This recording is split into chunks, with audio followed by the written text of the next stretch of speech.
Hiver, terrain montagneux. Le temps est déchaîné ici. La neige blanche et moelleuse recouvre tout autour. Plusieurs voitures tentent de se frayer un chemin à travers les rochers. Des ouvriers en imperméable gris déblayent la neige. Une fille avec de jolis traits, des yeux violets et des cheveux de la même couleur regarde par la fenêtre de la voiture. Au bout d'1 minute, elle regarde devant elle et dit qu'elle a un mauvais pressentiment. Elle soutient sa tête avec sa main. Nous devons arriver à destination avant la nuit. On voit que cette jeune femme est très excitée. La servante assise à côté d'elle s'exclame inquiète. « Mademoiselle, faites plus attention à votre blessure. » La jeune fille retire immédiatement sa main de son visage. Les larmes apparaissent dans les yeux de la servante. Elle est très inquiète pour sa maîtresse. « Le maître a été trop strict avec toi. La blessure qui est passée n'est même pas encore guérie. » La dame se contente de sourire doucement aux paroles de la servante. « Tout va bien, je veux aller quelque part loin. » La jeune fille se réjouit aussitôt. Tout est fini. Repos. Le serviteur ajoute que les gens vont certainement changer d'avis sur Lady Kishner. Les derniers mots de la jeune fille intéressent la dame. Des gens? Pourquoi? La servante fronce les sourcils. Oui, où que se trouve le prince, Lady Kishner était toujours autour de lui. Je les détestais. Peut-être que vous ne pouvez pas dire ça, mais c'est la vérité. La jeune fille raconte à sa dame ce qu'elle a vu une fois. La dernière fois, quand le prince héritier a dit que vous n'aviez aucun charme, Lady Kishner a ri. La servante transmet les mots suivants de cette fille blonde et mignonne à première vue. « Il n'y a pas d'homme digne près de chez moi, donc vous ne pouvez rien faire ici. » Elle dit qu'elle a alors compris pourquoi beaucoup de gens détestaient Lady Kishner. La jeune fille se souvient qu'elle était très indignée lorsqu'elle a entendu les mots qui sortirent de la bouche de la blonde. Les cheveux violets reniflent faiblement et disent calmement « Compris. Peut-être que j'aurais dû leur lancer une tasse ou faire quelque chose comme ça. » Mais ce sont des mots vides de sens. Elle comprend parfaitement que son impression ne s'améliorera pas. Lady plonge dans les souvenirs. Une tasse de boisson rouge apparaît devant ses yeux. Ensuite, d'autres éléments commencent à apparaître. La table, les couverts dessus et, bien sûr, les desserts et un service incroyablement beau et coûteux. Parmi les desserts, les plus délicieux sont les gâteaux aux fraises. Un homme en uniforme d'officier est assis à la table. Il attrape sa tasse avec sa main gantée de blanc sur le point d'en prendre une gorgée. Son corps est assez tendu. Il dit à la fille assise en face de lui. « S'il vous plaît, rompons les fiançailles. » Violette ferma les yeux et pinça les lèvres. Les paroles de son mari l'agacent. Il y a un silence désagréable dans la pièce. C'est si calme qu'on peut même entendre le chant des oiseaux derrière les fenêtres fermées. Une atmosphère pas très confortable, d'accord. L'interlocuteur de la jeune fille, un jeune blond aux yeux verts, est un prince qu'elle a rencontré 3 mois avant les fiançailles. Maintenant, il regarde la dame avec attente. La fille le perce avec un regard correspondant. Elle porte silencieusement la tasse à ses lèvres. D'après l'expression du visage de la dame, on peut voir qu'elle est très mal à l'aise avec cette conversation. Le prince ne veut pas du tout l'épouser. Il a déjà une élue, une fille qui lui ressemble beaucoup. Elle fondit en larmes lorsqu'elle apprit que le prince était fiancé à quelqu'un d'autre. Maintenant, elle ne peut plus retenir ses ronflements. Le prince se précipite pour la réconforter. « Je pensais que Madame Buchanan accepterait ma demande. » La blonde sanglote. « On s'aime beaucoup. » Elle tourne son regard aux yeux verts vers la dame. « Voulez-vous tellement nous séparer ?» Mais celui aux cheveux violets n'est pas du tout ému par ce concert. Elle ne pense qu'à la fin. L'affection du prince pour Lady Kishner n'était pas un secret pour celle-ci. Elle sait que ces deux-là s'amusent dans son dos depuis 2 ans. Rubinia était toujours proche du prince. Une fois, les domestiques ont même surpris des pigeons en train de s'embrasser sur le balcon lors d'un des bals réguliers. Tous les invités en ont discuté. La Reine des Neiges perdue face au conte de fées du printemps. La dame boit une gorgée de thé et se dit « Avant, j'étais une bonne cible de ragots. Mais après que la rupture des fiançailles a été connue, il y a eu beaucoup plus de discussions. » La jeune fille soupire avec lassitude, ferme les yeux et s'adresse au prince avec un certain dédain. « Ressentez-vous au moins votre culpabilité ? Peut-être, au moins maintenant, sa conscience se réveillera-t-elle. » Il sourit nerveusement. « Eh bien, bien sûr. Mais cela ne veut pas dire que la famille royale ne veut pas perdre les faveurs de la famille Buchanan. Alors ne vous méprenez pas. » La jeune fille serre plus fort la tasse dans ses mains. Sans cette chose, la dame aurait poignardé le prince il y a longtemps. Cette canaille veut rompre les fiançailles sans répercussions politiques. Son arrogance ne connaît aucune limite. Mais la jeune fille ne va pas montrer son opinion sur le prince. Au lieu de cela, elle accepte d'annuler les fiançailles. Le jeune homme la remercie. Cette fille n'a pas encore fini. Elle plisse les yeux. Je m'attends vraiment à être pleinement compensée pour le stress que j'ai vécu. Je pense que tu comprends. Parubok n'a rien contre. Il sourit gentiment. Rubinia est également ravie de la décision de la dame. La blonde dit « Bien sûr, Miss Kiria. Vous obtenez tout ce que vous voulez ?» Rubinia se penche sur l'épaule de son amant et ajoute avec un sourire rêveur « Je suis si heureuse que tu l'aies accepté. » Kiria observe silencieusement son ex et sa petite amie. Mais Rubinia n'est pas si simple. Et Kiria devine. Le prochain souvenir apparaît dans sa tête. La chambre de la dame. Seule la vaisselle sale sur la table rappelle un récent goûter. Un gémissement déçu et quelque peu fatigué se fait entendre du coin de la pièce. C'est Kiria. La jeune fille est allongée sur le lit. La dame essaie de comprendre comment elle en est arrivée là. Le prince avait même peur d'assumer la responsabilité de la rupture des fiançailles. Il va maintenant falloir qu'elle se défoule. Une femme de chambre regarde dans la pièce.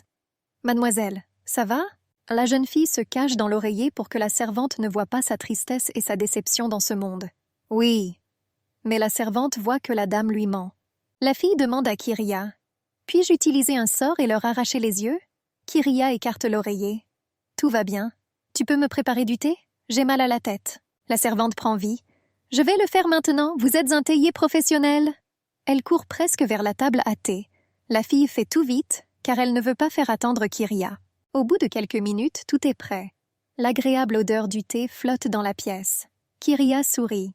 La jeune fille est contente que la femme de chambre prenne autant soin d'elle. Mais une image ne peut disparaître de la mémoire de la dame. Rubinia Kishner. Cette fille douce et souriante, l'élue du prince lui-même. Qui est-elle? Kiria réfléchit. Je ne sais rien d'elle, sauf qu'elle est issue d'une jeune famille aristocratique de banlieue. Elle m'était hostile avant. Kiria se souvient d'un tel cas. Bal, les riches nobles, comme d'habitude, discutent de quelque chose. Oui, les bavardages vides font partie intégrante de tout événement de ce type. Kiria s'approche des deux dames pour leur parler lui-même. Soudain, elle entend une exclamation. « Oh mon Dieu !» La jeune fille tourne la tête sur le côté pour regarder le propriétaire de cette voix. Elle voit Rubinia devant elle. La blonde, vêtue d'une robe rouge luxuriante, s'évent paresseusement.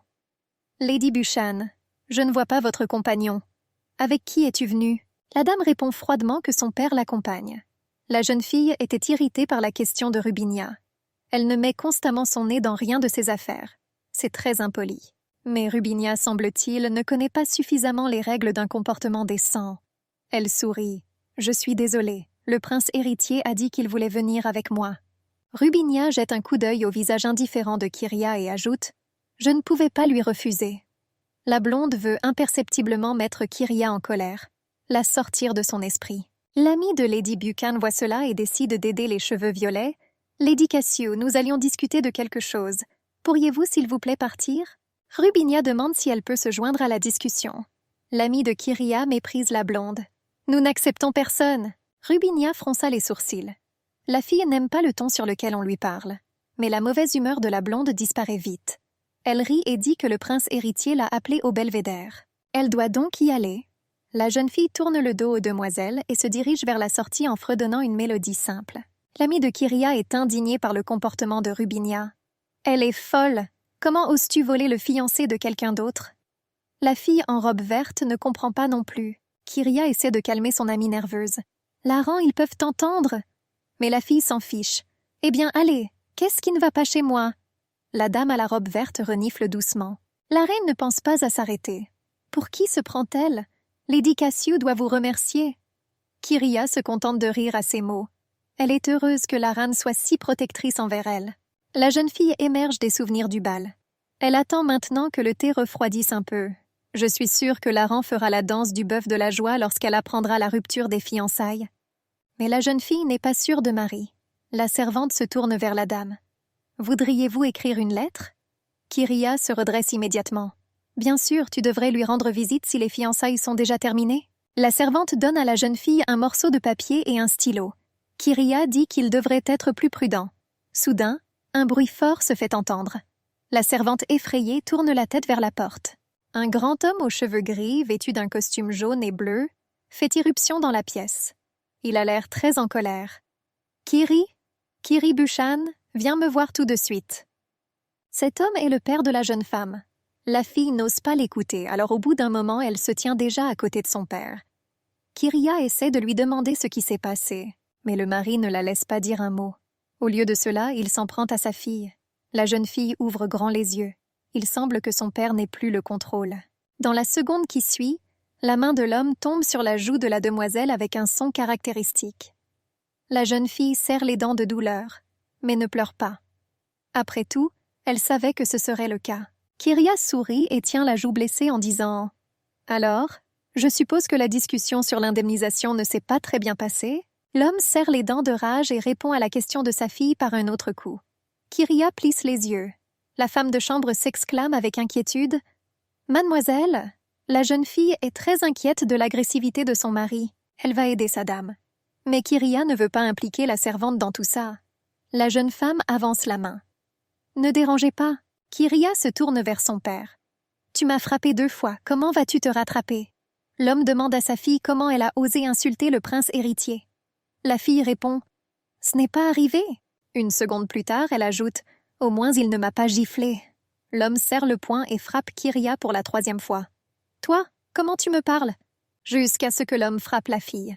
Cependant, son poing est toujours en l'air. « Traitez-moi avec respect. Quel vieil homme as-tu rompu les fiançailles ?» Le père de la jeune fille dit que si elle ressemblait un peu à Lady Cassia, le prince héritier n'aurait pas pris une telle décision. La jeune fille serre les poings. « Tu le penses vraiment ?» Cholovi ignore la question de Kyria. « Comprenez-vous au moins à quel point c'était une opportunité ? Vous avez perdu votre chance de devenir reine. » Kyria sourit d'un air de défi et propose à son père d'épouser le prince lui-même. La servante sent que quelque chose de terrible est sur le point de se produire. Alors elle se détourne pour ne pas le voir. Elle comprend que le mari ne laissera pas la parole de sa fille comme ça. Mais la demoiselle ne va pas non plus se taire. « Je vous ai obéi toute ma vie. » C'est vrai, son père lui imposait constamment certaines obligations. Il le faut, il le faut. Kyria plisse les yeux à l'évocation de ces moments. Jusqu'à combien de temps ? J'ai pu tenir 1 an, mais ils m'ont traité comme un enfant. Ils ont dit qu'on m'avait enlevé mon fiancé. La jeune fille a enduré les murmures et les insultes des gens uniquement pour le bien de son père. Uniquement parce qu'il lui a interdit de rompre ses fiançailles avec le prince héritier infidèle.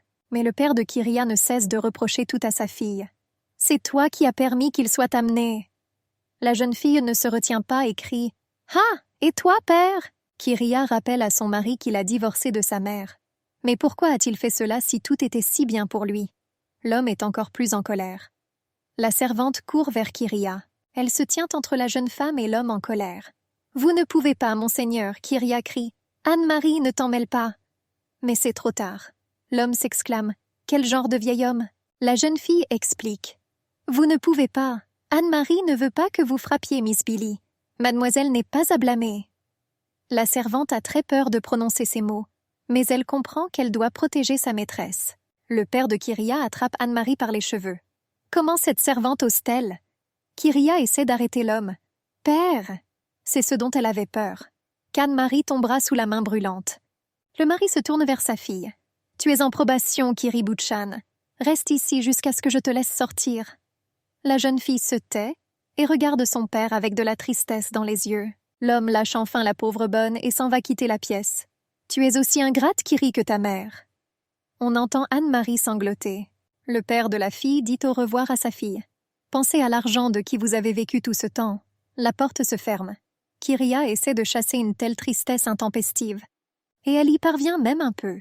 Kyria hausse les sourcils et se dit froidement « De toute façon, je ne m'attendais à rien d'autre. C'est le père. Il me blâmait toujours. » Le blizzard continue de faire rage dehors. Le vent arrache au sol les vieux arbres sans défense. La dame pose sa main gantée de blanc contre la vitre froide du carrosse. L'image de son père en colère réapparaît dans son esprit. « Kiri Bouchan, tu es en probation !» Mais la jeune fille chasse rapidement cet homme de sa tête. Elle se trouve désormais au milieu des montagnes enneigées, loin de lui. Kyria sourit. Les montagnes sont si belles en hiver. La jeune fille est satisfaite de l'opportunité d'admirer les magnifiques paysages. La dame baisse la tête et dit dans sa tête « Quoi qu'il en soit, c'est pour le mieux, dans la capitale, je serai constamment embêtée par des questions sur la rupture des fiançailles. » La jeune fille espère que le prince héritier et Rubinia se marieront pendant son absence. Alors elle obtiendra enfin la paix. Il n'y aura pas d'accusations stupides ni de commérage. De plus, Rubinia et le prince héritier forment un couple formidable. Ils se coûtent mutuellement. Kyria plisse les yeux sournoisement. La servante est quelque peu surprise par le comportement de sa maîtresse. Kyria souligne qu'il reste debout trop longtemps. Anne-Marie jette aussitôt une chaude couverture à carreaux sur les épaules de la jeune fille. « Madame, avez-vous froid ?» Kyria remercie la femme de chambre. Le piétinement de quelqu'un se fait entendre. La neige crisse sous les bottes d'un homme qui s'approche de la voiture. Kyria se tend. Qui a décidé de lui rendre visite? Deux hommes masqués se tiennent près de la portière.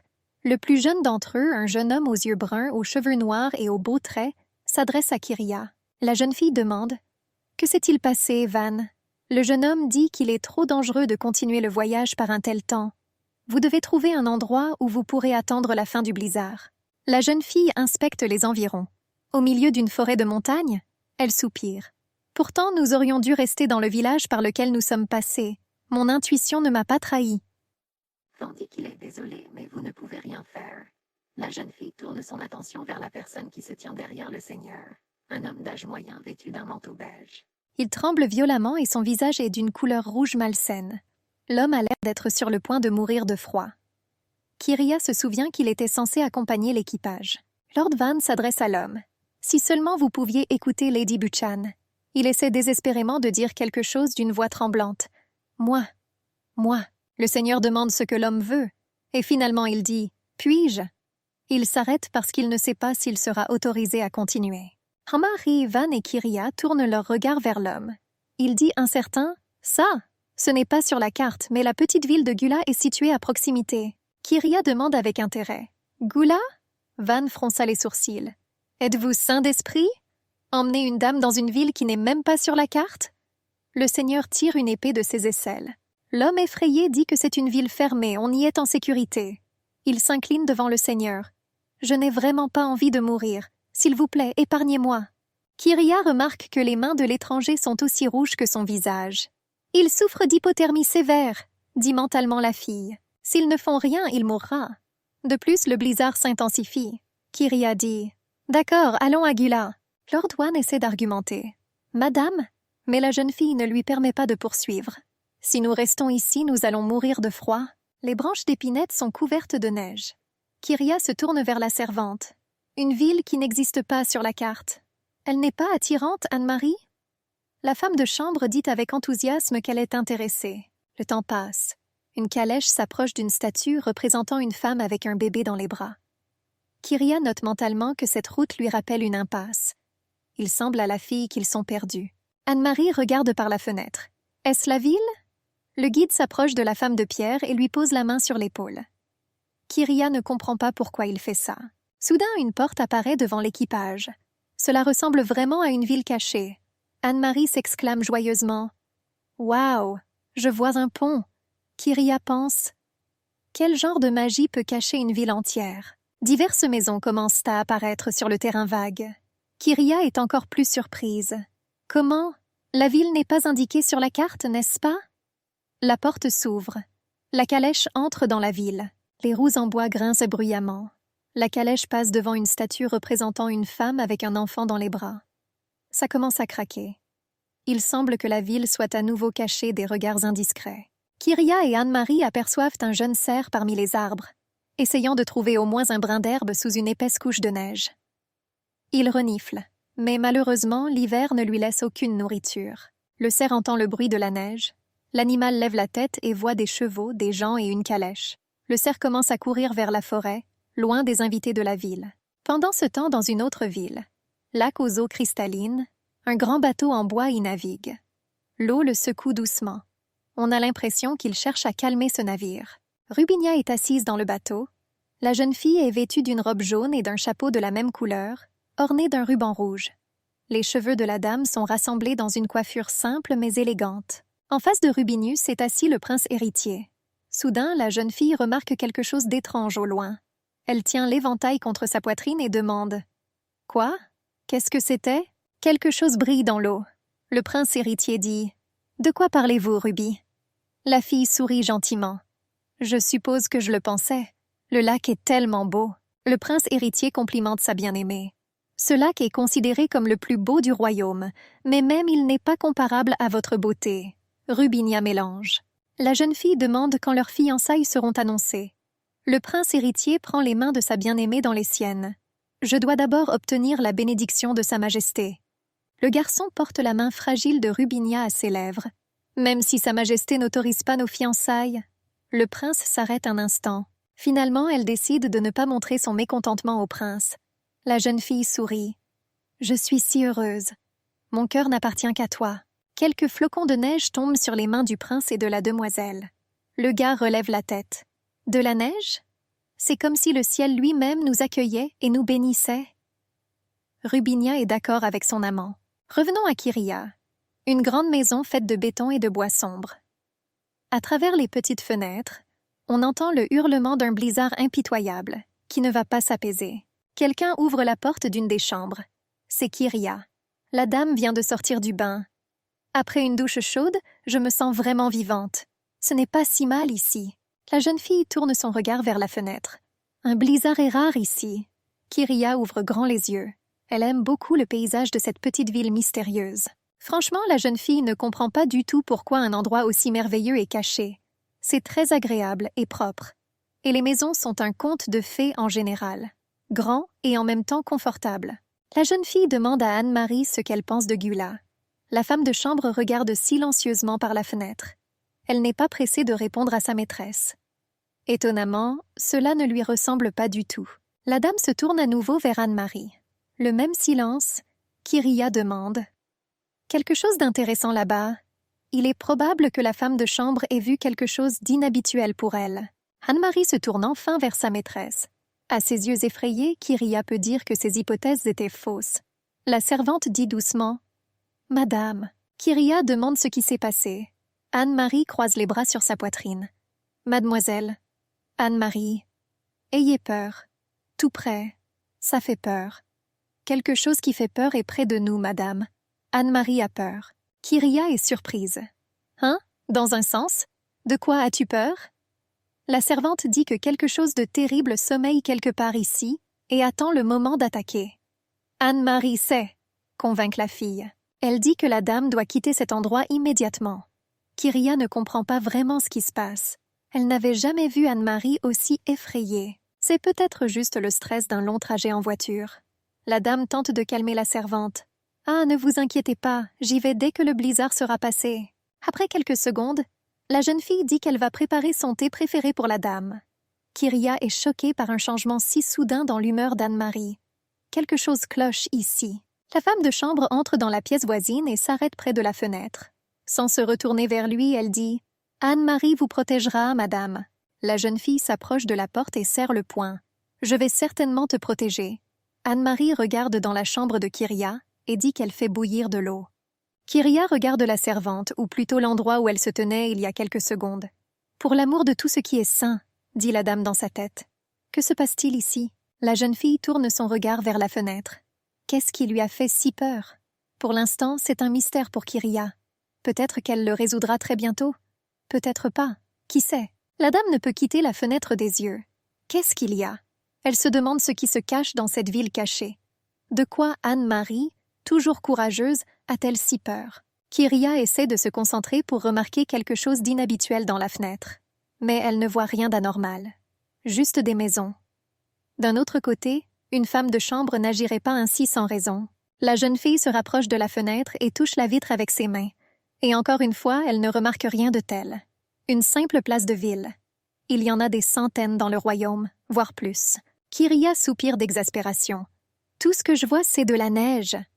Et de manière générale, quoi qu'il en soit, elle s'inquiète désormais davantage de la météo imprévisible.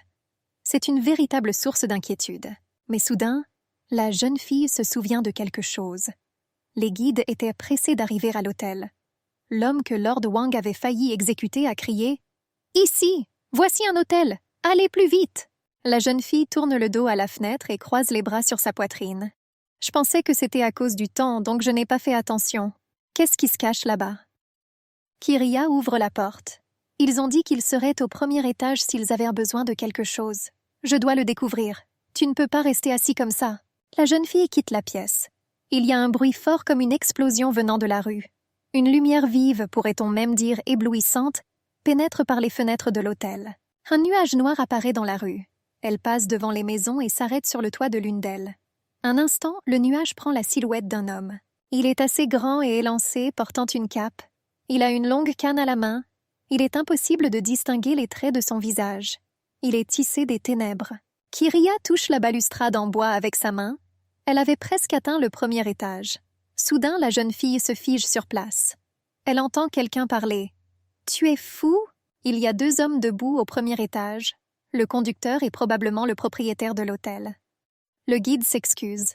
« Qu'est-ce que je devais faire? Avez-vous vu à quel point il neige fort?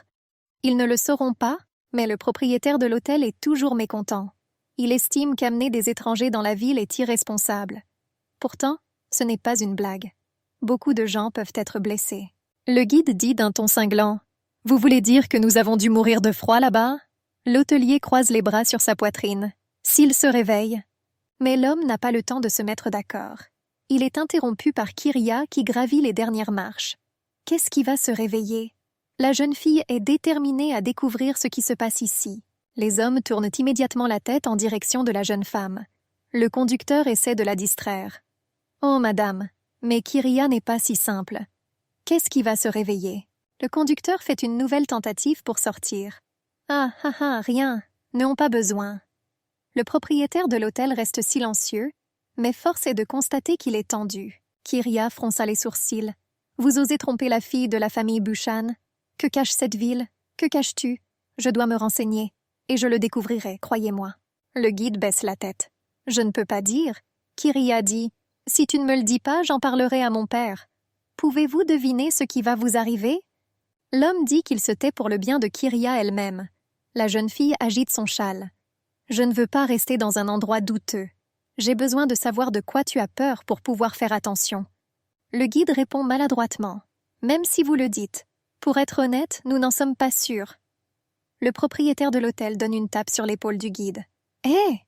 Le guide ajoute. « Mais nous savons que c'est l'Apocalypse. » Kyria demande. « Apocalypse ?» La jeune fille est quelque peu choquée par la réponse de son mari. Elle avance la main et ferme les yeux. « Attends une minute !» La jeune femme tente d'analyser tout ce qu'elle a entendu et de rassembler ses pensées. La jeune fille regarde par la fenêtre. Incroyable. Croyez-vous vraiment à quelque chose comme ça? Vous êtes inquiet sans raison. Pour Kyria, ces bavardages ressemblent à des fictions pour enfants. Qu'est-ce que c'est qu'une apocalypse? Cela semble même drôle. Cependant, le propriétaire de l'hôtel ne le pense pas. Il dit avec mécontentement mais avec retenue. « S'il vous plaît, choisissez les expressions. » Kyria demande si c'est une menace. Il a juste haussé les sourcils. « Juste un conseil. Tu ferais mieux de t'asseoir tranquillement et de ne pas mettre les autres en danger. » La jeune fille dit au propriétaire de l'hôtel qu'il a de la chance. Si un autre représentant de la noblesse avait été à sa place, il aurait été exécuté immédiatement.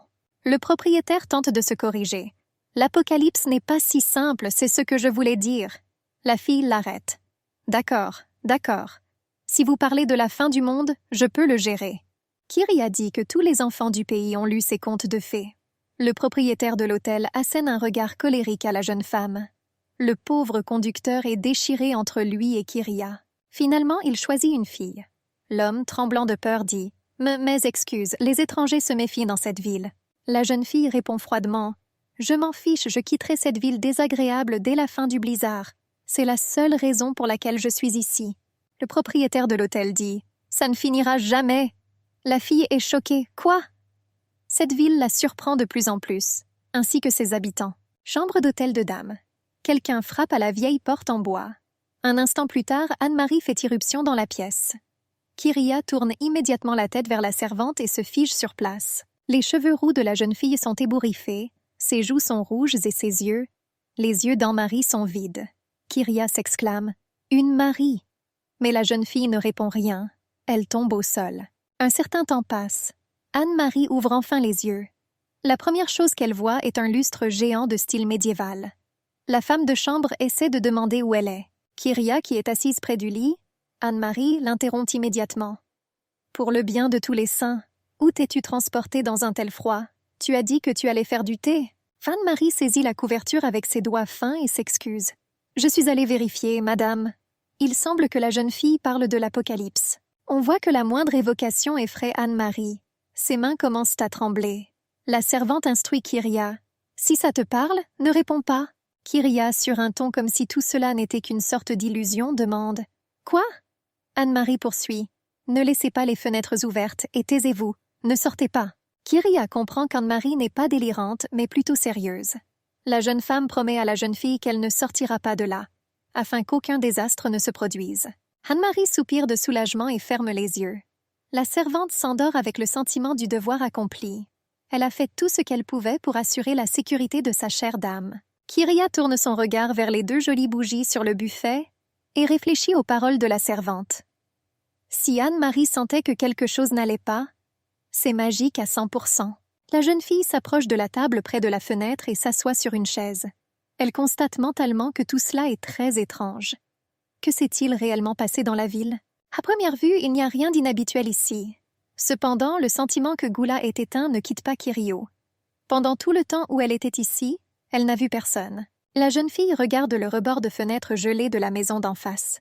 S'il y avait des gens ici, ils déblayeraient la neige ou au moins se débarrasseraient de la glace. C'est dangereux. Mais quelqu'un a certainement vécu ici auparavant. La ville n'a pas l'air désespérément abandonnée. Lanternes, bâtiments soignés. Soudain, le craquement de la neige se fait entendre. Oui, comme si quelqu'un marchait, mais ce n'est pas une personne. Un couple noir apparaît dans la rue, non loin de l'hôtel. Kyria se demande ce que cela pourrait être. C'est peut-être ce dont les gens ont si peur. Le cloud commence à se transformer. En même temps, il émet des sons étranges et plutôt forts. Kyria garde les yeux fixés sur elle. Quoi? C'est ça? Le nuage prend l'apparence d'une silhouette masculine. Mais contrairement à l'ombre que nous avons vue pendant la journée, celle-ci permet au moins de distinguer les yeux. Il brûle d'un feu bleu maléfique. Kiri retire brusquement sa main de la fenêtre et se fige sur place. Elle ne comprend pas quel genre de créature se trouve devant la fenêtre. La jeune femme n'avait jamais rien vu de pareil, et ça lui fait peur. Kyria veut s'enfuir, mais elle ne peut pas. La jeune fille ouvre grand les yeux. Elle essaie de bouger ses jambes, mais elle n'y parvient pas. Une sorte de magie restreignait ses mouvements. La jeune fille, tremblante de peur, se dit « Je suppose que ça y est. De quoi tout le monde a si peur ?» Kyria parvient enfin à bouger. Mais la peur ne laisse pas partir la jeune fille. Elle pouvait clairement voir un être étrange ressemblant à un homme à l'extérieur de la fenêtre. Et le meilleur de tout, Kyria se souvenait de ses yeux bleus brûlants et froids qui regardaient droit dans l'âme de la jeune fille. La créature tenait dans sa main quelque chose qui ressemblait à une canne. Pourquoi a-t-elle besoin de cet objet? Peut-être qu'elle boite? Ou utilise une canne pour tuer? C'est la pire option. Kyria frémit à cette pensée. La jeune fille porte la main à son menton et pense « C'est étrange. Au milieu de la nuit, dans un tel blizzard, qu'est-ce que ça peut être ?» Kyria regarde par la fenêtre à ses risques et périls. Elle voit la créature debout devant l'autel. Pour un temps aussi rigoureux, elle est habillée trop légèrement. Et on ne dirait pas qu'elle a froid. La créature tourna à nouveau ses yeux bleus vers Kyria. Cette fois, il n'est pas en colère, mais plutôt sérieux, étudiant. Mais ça reste effrayant. Heureusement pour la jeune fille, la créature se lasse vite de la regarder. La silhouette fait un pas en avant. La neige craque sous ses pieds. Les zones où il se trouvait sont recouvertes d'une croûte de glace. Un instant et la créature disparaît, se dissout littéralement dans l'air, ne laissant derrière elle que des caillots de brouillard épais et épais. Kyria pousse la table basse. C'est parti. La jeune fille saisit son cœur. Elle commence à halter d'horreur. Quoi? Qu'est-ce que c'était? Kyria ne peut pas oublier le look de cette créature. Un regard qui lui fit très peur. La fille tombe par terre et lui attrape la tête.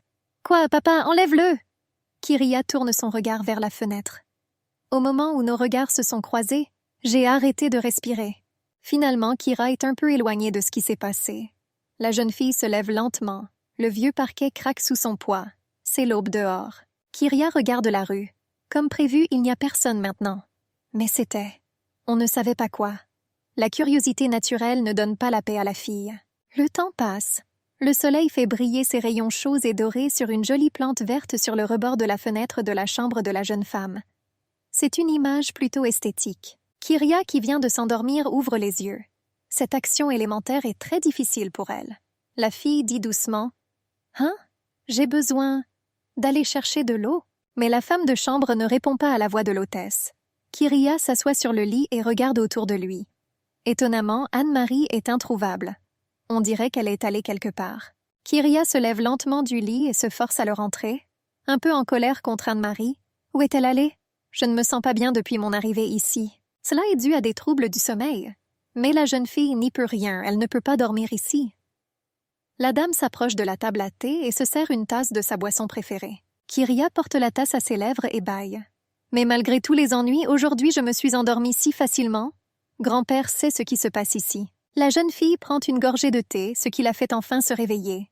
Kyria se demande où Anne-Marie est allée de toute façon. La dame devait même préparer elle-même le thé. Kyria s'approche des escaliers, sur le point de descendre et de chercher Anne-Marie.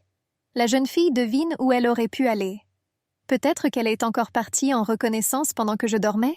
Soudain, Kyria lui attrape la tête. « Ça fait mal !» Elle décide de ne pas encore descendre. De plus, la dame a promis à Anne-Maria de ne sortir nulle part. Quelqu'un frappe à la porte. Kyria pose une tasse vide sur une soucoupe et demande « Qui est là ?» Une voix derrière la porte répond calmement « Madame, c'est Van. » Kyria sourit. « Entrez. » Elle est heureuse de l'arrivée du Seigneur. La porte s'ouvre. Il y a vraiment une camionnette debout devant la porte. C'est vrai qu'il n'est pas seul. Le guide est à côté de lui. L'apparence de l'homme est plutôt coupable. Il se souvient de la rencontre peu agréable d'hier avec la dame. La jeune fille n'est pas contente non plus. La situation semble familière. Le chef d'orchestre s'incline devant la dame. « Je m'excuse. » Kyria demande indifféremment. « Excusez-moi, pourquoi ?» L'homme dit prudemment qu'il est dangereux de partir maintenant à cause de la grande quantité de neige. Il demande à Kyria si elle peut attendre un autre jour. La fille ne va pas accepter si facilement. « Supposons que je ne veuille pas. Pouvez-vous résoudre ce problème ?» L'homme n'a rien à dire. La jeune fille pose la main sur son menton. « Pour corriger ton erreur, tu dois satisfaire ma curiosité. » Le guide dit qu'il ne sait rien. Kyria demande s'il sait de quoi il parle. Il essaie d'arrêter la fille. Mais elle ne veut pas écouter. Répondez honnêtement. Elle demande ce qu'elle a essayé de découvrir hier. Que cache cette ville et pourquoi n'y a-t-il personne ici? Les yeux de l'homme vont et viennent, mais il n'y a nulle part où aller. Il comprend cela, mais il ne veut pas non plus répondre aux questions de la dame. L'homme tombe à genoux et se tourne vers la jeune fille. « S'il te plaît, attends quelques jours. » Le volume de la voix de l'homme est trop fort. La tête de Kyria recommence à lui faire mal. La jeune fille soupire d'agacement. Le guide dit que tout ira bien après cela. Kyria est prête à tout pour que cette canaille ne la touche pas. Elle agite la main avec désinvolture. « Oubliez ça, partez !» L'huissier et Lord Van quittent la pièce. Kyria s'allonge sur le lit avec une étoile. C'était sa pose préférée lorsqu'elle était enfant. La fille dit qu'elle s'ennuie beaucoup. Surtout sans Anne-Marie. Elle reviendrait plus tôt. La dame ramasse un petit livre noir. Elle l'avait déjà lu en venant ici. La jeune fille se reproche de prendre si peu de livres. Mais qui aurait cru qu'il serait coincé ici pendant plusieurs jours? Kyria regarde la porte massive. Je me demande s'il y a des livres dans l'hôtel. Je m'ennuie tellement que j'ai même mémorisé le nombre de fenêtres dans chaque immeuble de cette rue. La jeune fille quitte la pièce. Elle décide de faire une petite promenade et d'explorer l'hôtel. Kyria regarde dans la première et meilleure pièce. Bien sûr, ce n'est pas bien d'entrer ici. Elle voit de nombreux jouets d'enfants dans la pièce. Un cheval à bascule, un train, des blocs. Les murs sont tapissés de petites étagères avec des photographies. Et il y a aussi des livres ici. Le regard de Kyria s'accroche au gros chien en peluche allongé calmement à côté de l'ours géant. La jeune fille remarque que la pièce ressemble à une chambre d'enfant. La dame jette un coup d'œil à l'étagère à photos. Y a-t-il des enfants dans l'hôtel? L'une d'elles montre un homme serrant dans ses bras sa femme et son petit-fils. Kyria se demande « Est-ce le propriétaire de l'hôtel? Et les gens à côté de lui? Sa famille? » C'est la première chose qui vient à l'esprit d'une fille. Peut-être que cette pièce appartient au garçon sur la photo? Kyria ferme soigneusement la porte derrière elle et s'enfonce profondément dans la pièce, vers l'étagère. La fille sort un livre. Elle est sûre qu'elle y trouvera quelque chose d'intéressant. Le livre est petit et peu épais. Kyria regarde la couverture noire pendant quelques secondes. Le 6e sens dit à la jeune fille d'ouvrir ce livre. Dame obéit. Sur la première page, elle voit un homme noir avec un sceptre à la main. Il y a de nombreuses années, la Terre a été engloutie dans une apocalypse. Un grand sorcier est né. La jeune fille comprend qu'il s'agit d'une légende sur la fondation du royaume.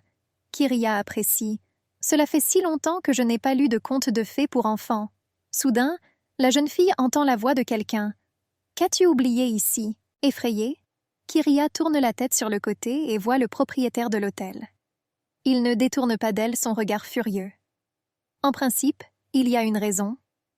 La jeune fille est entrée dans la chambre de quelqu'un d'autre sans autorisation. Kyria réalise sa culpabilité. « Je suis désolée d'être entrée sans autorisation. » Le propriétaire reste silencieux. La jeune fille ose demander « Me pardonneras-tu » Une situation délicate s'est produite. L'homme regarde le livre entre les mains de Kyria. « Non, mais… » La jeune fille se demande ce qui l'a rendue si intéressée par un conte de fées pour enfants ordinaires. N'est-ce pas aussi simple qu'il y paraît?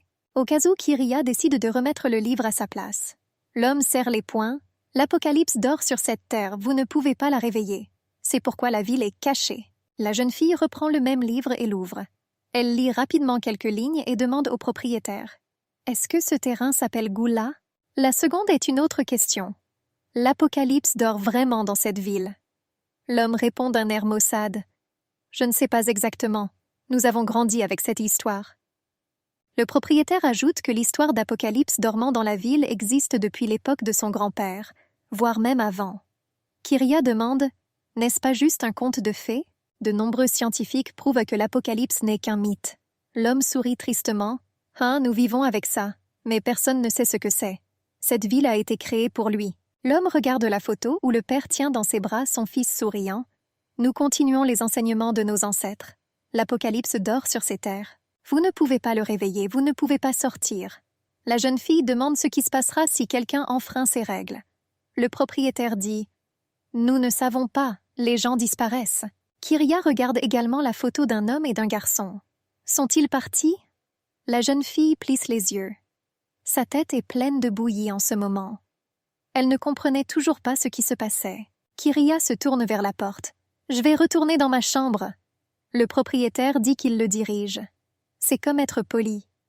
Ou peut-être qu'il a peur que Kyria aille à nouveau quelque part. Soirée.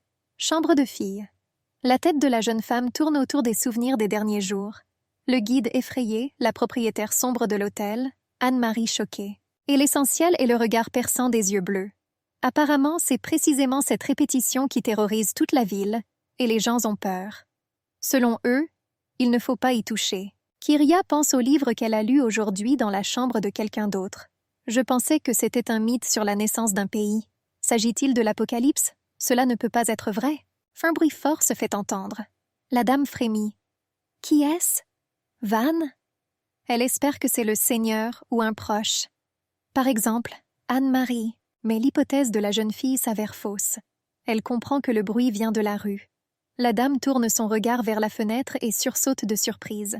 Incroyable! Elle voit un nuage noir se transformer à nouveau en homme. La jeune fille met la main à la fenêtre. Il est là. Kyria comprend que ce qu'elle a vu le matin n'était pas une vision. La jeune fille touche la poignée de la fenêtre pour l'ouvrir, mais elle n'est pas très sûre de la justesse de ses actes. Soudain, Kyria se souvient de l'avertissement du peuple. Ils lui ont dit qu'il ne fallait en aucun cas ouvrir les fenêtres. Kyria s'éloigne de la fenêtre. La jeune fille tremble de peur. L'actualité ne ressemble pas à un conte de fées. Tout est très sérieux et Kyria le comprend. La dame remarque une fille en tablier blanc à la fenêtre. Elle rappelle beaucoup à Kyria quelqu'un. La dame écarquilla les yeux de surprise. La fille dans la rue n'est autre que sa servante. Elle se tient devant l'autel, les bras tendus. On a l'impression que la femme de ménage essaie de fermer le bâtiment avec elle-même. Anne-Marie entend le craquement de la neige. La jeune fille se tourne brusquement sur le côté. Elle voit une créature noire. Mais cela a l'air assez effrayant et inquiétant, comme s'il était sur le point d'attaquer. Mais Anne-Marie ne fait pas si peur. La servante crie à la créature « Ne t'approche pas, n'y pensez même pas. Une Marie fera tout pour protéger sa dame. » La feuille verte que la servante tenait fermement dans sa main éclate. La créature le gèle instantanément, faisant savoir à Anne-Marie que rien ne peut la sauver. La jeune fille commence à reculer. Maintenant, elle ne sait vraiment plus quoi faire. La créature s'approche lentement de la jeune fille. Kyria crie « Non, non, pas besoin !» Anne-Marie part en courant. La neige craque sous de lourdes chaussures noires. La fille crie « Madame !» Elle réfléchit à ce qu'elle doit faire maintenant. Comment protéger Kyria? Pendant ce temps, la jeune fille observe attentivement les actions de la servante. Elle dit que c'est dangereux. Kyria est très inquiète pour Anne-Marie, mais n'ose pas encore sortir. La dame serre le poing. Comment dois-je me comporter? Comment sauver Anne-Marie? La créature noire s'arrête. Peut-être qu'elle en avait assez de courir après Anne-Marie. Mais non, elle ne va pas quitter la fille. La créature sort sa canne de sa ceinture et la tient en avant. Le monstre blesse Anne-Marie. La fille revient. Elle comprend que désormais elle ne peut définitivement plus s'échapper. Et maintenant il n'y a personne pour la sauver. Il n'y a personne dans la rue. Le corps de la servante tremble de peur. « Non !» Le cri de Kyria se fait entendre, mais la créature ne l'écoute pas. Elle est sur le point de donner un second coup à la servante, cette fois déjà mortelle. Les yeux de Kyrie s'écarquillent en réalisant cette horreur. Une fille ne peut pas rester les bras croisés et regarder son serviteur se faire tuer. La dame ouvre les fenêtres, malgré le danger. De cette façon, la jeune fille veut attirer l'attention de la créature. La femme de chambre tourne la tête en direction de l'hôtel. Non, manqué! Elle ne veut pas que la dame se mette en danger à cause d'elle.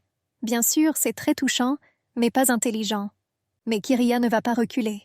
Elle se met en position de combat, se préparant à affronter le monstre. La neige vole par la fenêtre.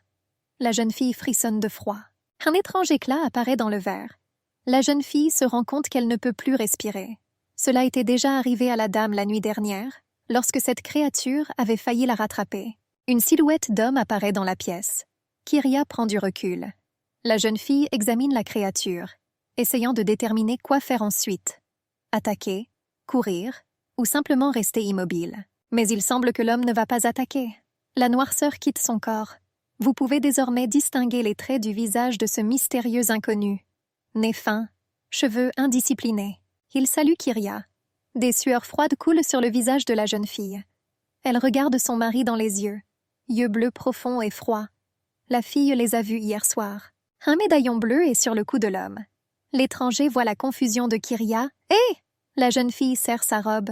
« Quelque chose me dit que je devrais répondre. » Lady dit doucement. « Félicitations. » Elle décide qu'il vaut mieux ne pas s'opposer à l'homme, quel qu'il soit.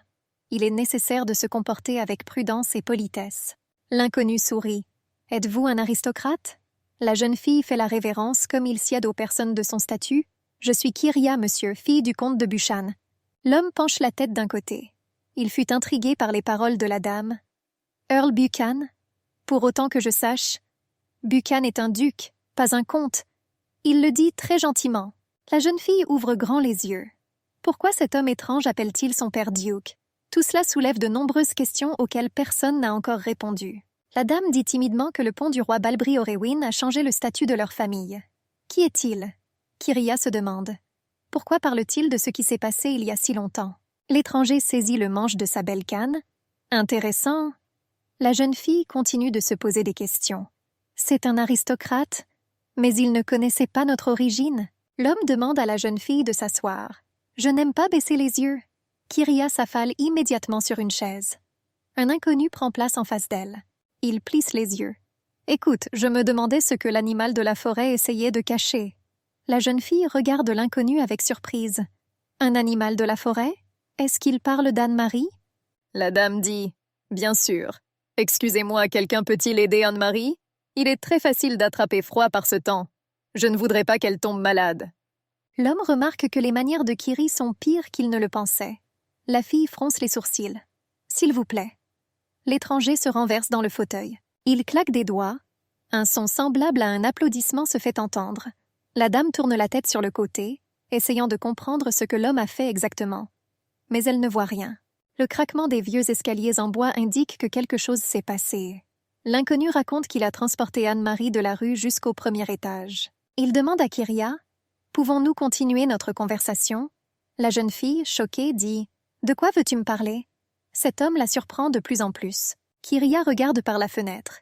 Une tempête de neige fait toujours rage dehors. L'étranger demande qui dirige maintenant. « Sa Majesté la Reine Ginger », répond la dame. L'homme pose la question suivante. « De quelle génération sommes-nous maintenant ?» Il commence à taper du doigt sur la table en attendant une réponse. Kyria pense qu'il en a besoin. Il ne ressemble à une personne qu'à l'extérieur. Mais Kyria n'allait pas en parler à son mari maintenant. Au lieu de cela, elle affirme que c'est désormais la 18e génération qui règne. L'inconnu soupire. Comme c'est ennuyeux. Le regard de la jeune femme devient soudain sombre. Il semble qu'elle ait été offensée par le mépris de son mari pour la famille royale et l'aristocratie en général. L'inconnu continue de frapper sur la table par ennui. Ce sont les seuls sons dans la pièce. Kyria et l'homme s'étudient silencieusement des yeux. La jeune fille serre les poings. « Je suis gelée jusqu'aux os. » Finalement, l'inconnu brise le silence gênant. Comment êtes-vous arrivé dans cette ville? Kyria regarde par la fenêtre. Je passais devant et j'ai été pris dans une tempête de neige. Notre équipage s'est retrouvé dans un piège à neige. C'était tout simplement dangereux de continuer le voyage. Quelque chose de plus? Demande l'homme avec indifférence. Kyria baisse la tête et demande. Autre chose? Elle ne comprend pas ce que cet inconnu attend d'elle. Il porte la main à son menton et dit que la ville était sous le charme de Balbri, l'un des sorciers les plus puissants de tous les temps, qui a autrefois sauvé l'humanité. Kyria lève les sourcils. L'inconnu continue. Mais tu as réussi à réaliser cette magie extrêmement puissante, Bushan. Je dois l'admettre, c'est impressionnant. La jeune fille ouvre de grands yeux de surprise. Quoi? Elle n'a supprimé aucune malédiction. Kiri n'y pensait même pas. Que dit ce cinglé? L'homme commence à jouer avec sa canne sculptée. Ce sort m'a endormi, mais tu as perturbé mon sommeil. D'après son intonation, il est impossible de comprendre s'il en est content ou non. Kiri a dit d'une voix tremblante de peur. Mais cela ne peut pas être le cas. Je n'ai rien fait et je n'ai jamais entendu parler d'un sort. C'est une sorte d'erreur. C'est tout. L'homme baisse la tête et dit fermement « Non, c'était toi, Bushan ». L'étranger dirige son regard vers Kyria. La jeune fille note mentalement que ses yeux ne peuvent appartenir à une personne. Il semble voir clair en elle. Kyria a encore plus de questions. Personne ne lui avait parlé du sort. Anne-Marie disait juste qu'il y avait quelque chose de terrible ici, et le propriétaire parlait d'apocalypse. Il semble à la fille que cela ne la concerne en aucune façon, mais elle ne devrait pas en parler. La dame a peur que ces paroles ne mettent l'étranger en colère. Mais la jeune fille ne veut pas se comporter comme un chiot battu. Pourtant, c'est une dame, une aristocrate. Il faut se comporter avec dignité et cacher sa peur.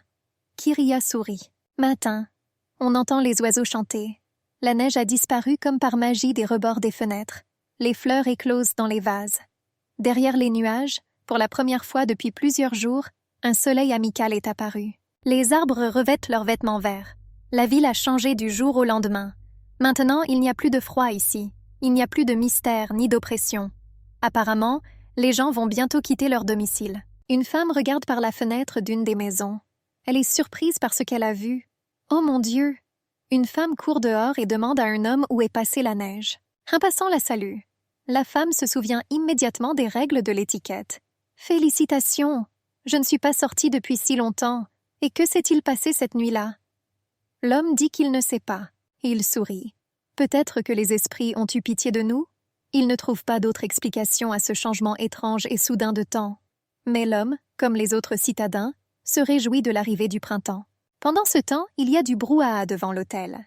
Les domestiques chargent les voitures et se pressent. « Dépêchez-vous, nous arrivons bientôt, et charge les bagages !» La dame est prête à partir. Elle est vêtue d'un costume confortable pour voyager, une jupe et une veste. Quelqu'un dit à la fille qu'ils peuvent y aller maintenant. Kyria remercie poliment. Lord Wang dit avec incertitude. « Encore une chose. En raison du mauvais état d'Anne-Marie en ce moment, nous l'avons mise dans une autre voiture. » La jeune fille met sa paume dans celle du seigneur. « Merci, Van. » L'homme demande à la dame s'il peut demander quelque chose. Il semble qu'il ne se sente pas très confiant. Il a peur que ses paroles puissent offenser ou mettre en colère la dame. Kyria sourit. « Bien sûr, demande. » Van regarde la fille dans les yeux. « Est-ce qu'il s'est passé quelque chose la nuit dernière ?» Kyria se fige sur place. La jeune fille réfléchit à quoi répondre au seigneur. « Dites toute la vérité sur ces aventures nocturnes ou mentez. » Un choix assez difficile. Van tourne la tête vers la voiture. Son regard se pose sur un homme en costume noir assis calmement à l'intérieur de l'équipage, attendant leur départ. Van demande prudemment à la dame. « Qui est cette personne, qui est apparue de nulle part ?» Lorda est alarmée par la présence de cet inconnu dans la voiture. Et s'il faisait du mal à la dame? Pendant ce temps, la jeune fille se souvient des événements de cette nuit-là. Un vent froid siffle par la fenêtre. Le blizzard ne pense même pas à s'arrêter. Kyria et un inconnu sont assis à table. L'homme met ses mains sur ses genoux et dit « Pour comprendre ce qui s'est passé, dois-je venir au palais? Est-ce que ça vous dérange si j'essaye ?» Kyria est choquée. « Quoi? Est-ce que cet homme veut l'accompagner? Mais d'un autre côté, c'est peut-être mieux que de rentrer à la maison. » La jeune fille a échappé de peu à Rubinia et au prince héritier. Kyria dit d'un ton sérieux que cela ne la dérange pas, mais qu'il n'y a aucun moyen d'y aller maintenant car une tempête de neige fait rage. « Peux-tu attendre que la neige fonde ?» demande la dame. Même si Kyria doit reporter son voyage, elle compte bien découvrir qui est cet homme. Ou pas un homme. L'étranger sourit. Les humains sont des créatures si faibles. Soudain, sa voix se remplit de chagrin et de tristesse. Des créatures qui ne peuvent même pas faire face aux catastrophes naturelles.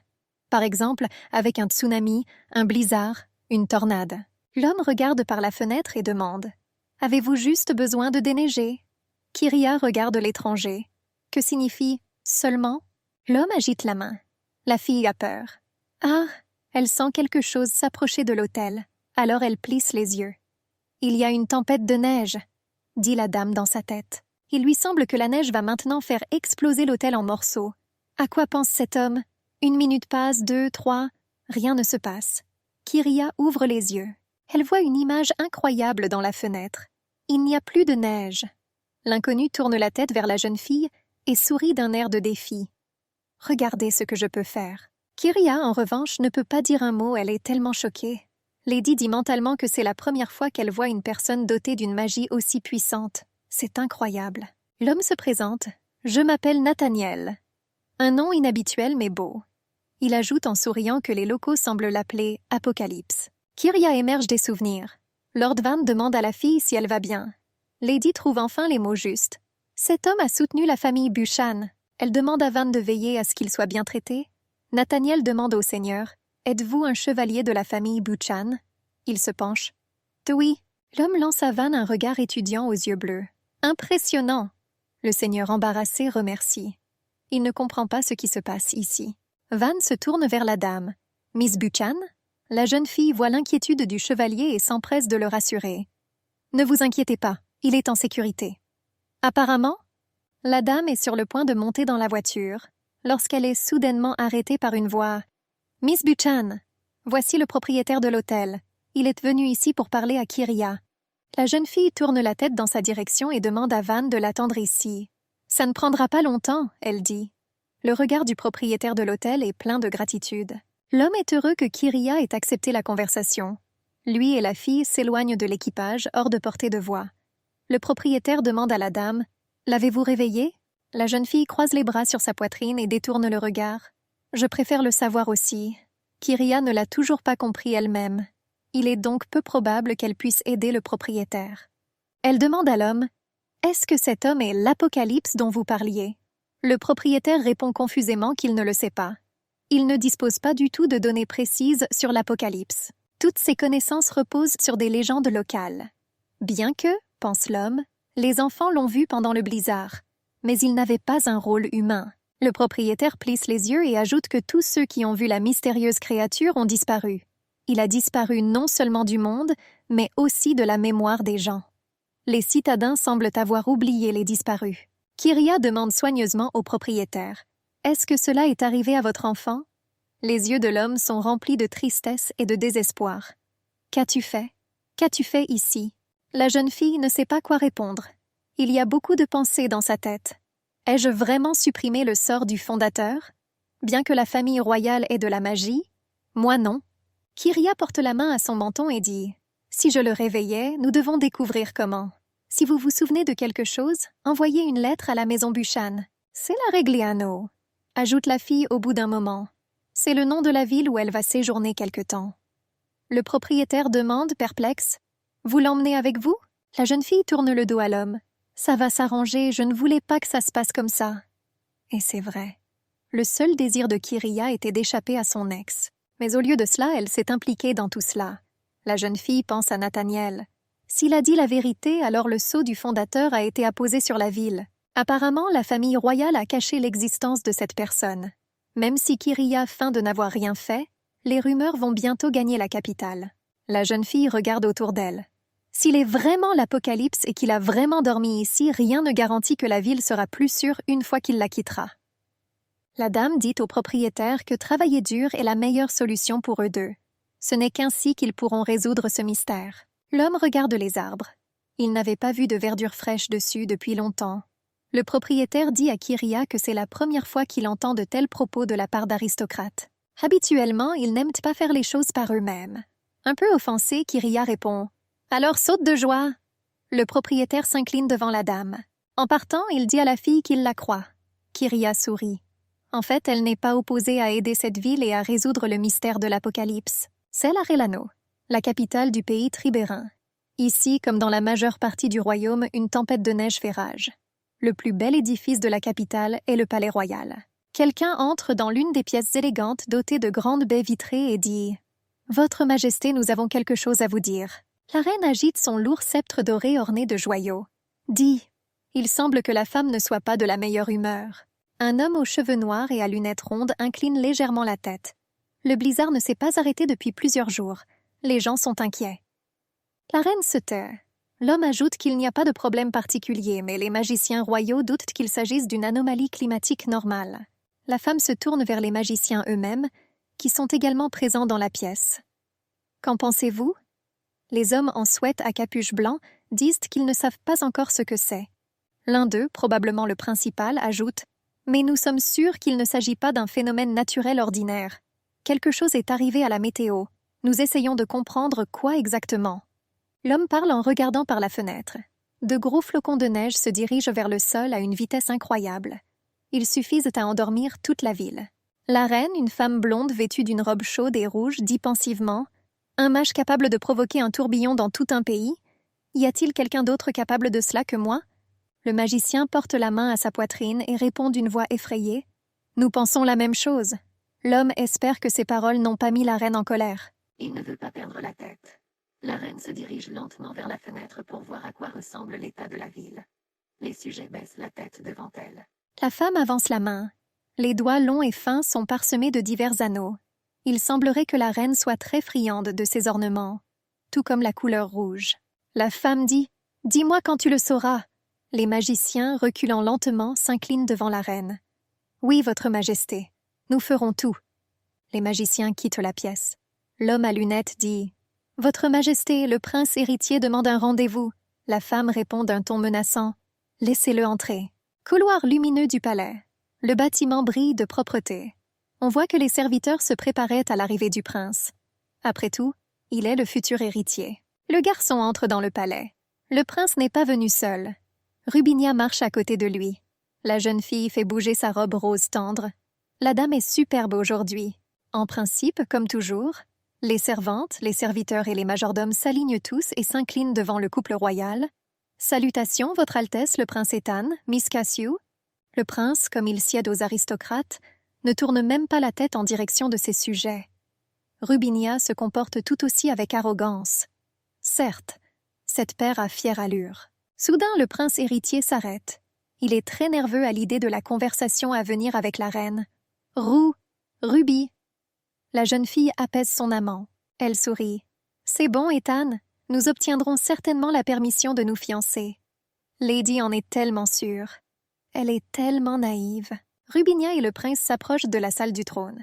Les domestiques ouvrent la massive porte blanche. Le couple entre. Il est trop tard pour reculer, peu importe à quel point Ethan le souhaite. La reine est assise sur le trône.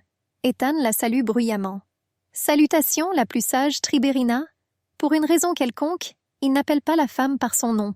Ce n'est peut-être pas comme ça ici. La reine ne regarde pas le couple. Elle porte la main à son menton et réfléchit à quelque chose. Le nom de cette femme est Ginger Orwyn Bridge. Elle est la 18e reine de ce pays. Si tout se passe bien, Ethan deviendra le souverain du royaume après elle. Le prince dit qu'il est venu demander une bénédiction. Bénédiction pour le mariage avec Rubinia. La femme serre les dents. Vraiment, elle n'est pas très contente que le futur roi épouse une roturière. La reine dit « Vous êtes irresponsable et jeune, mais c'est plutôt mignon.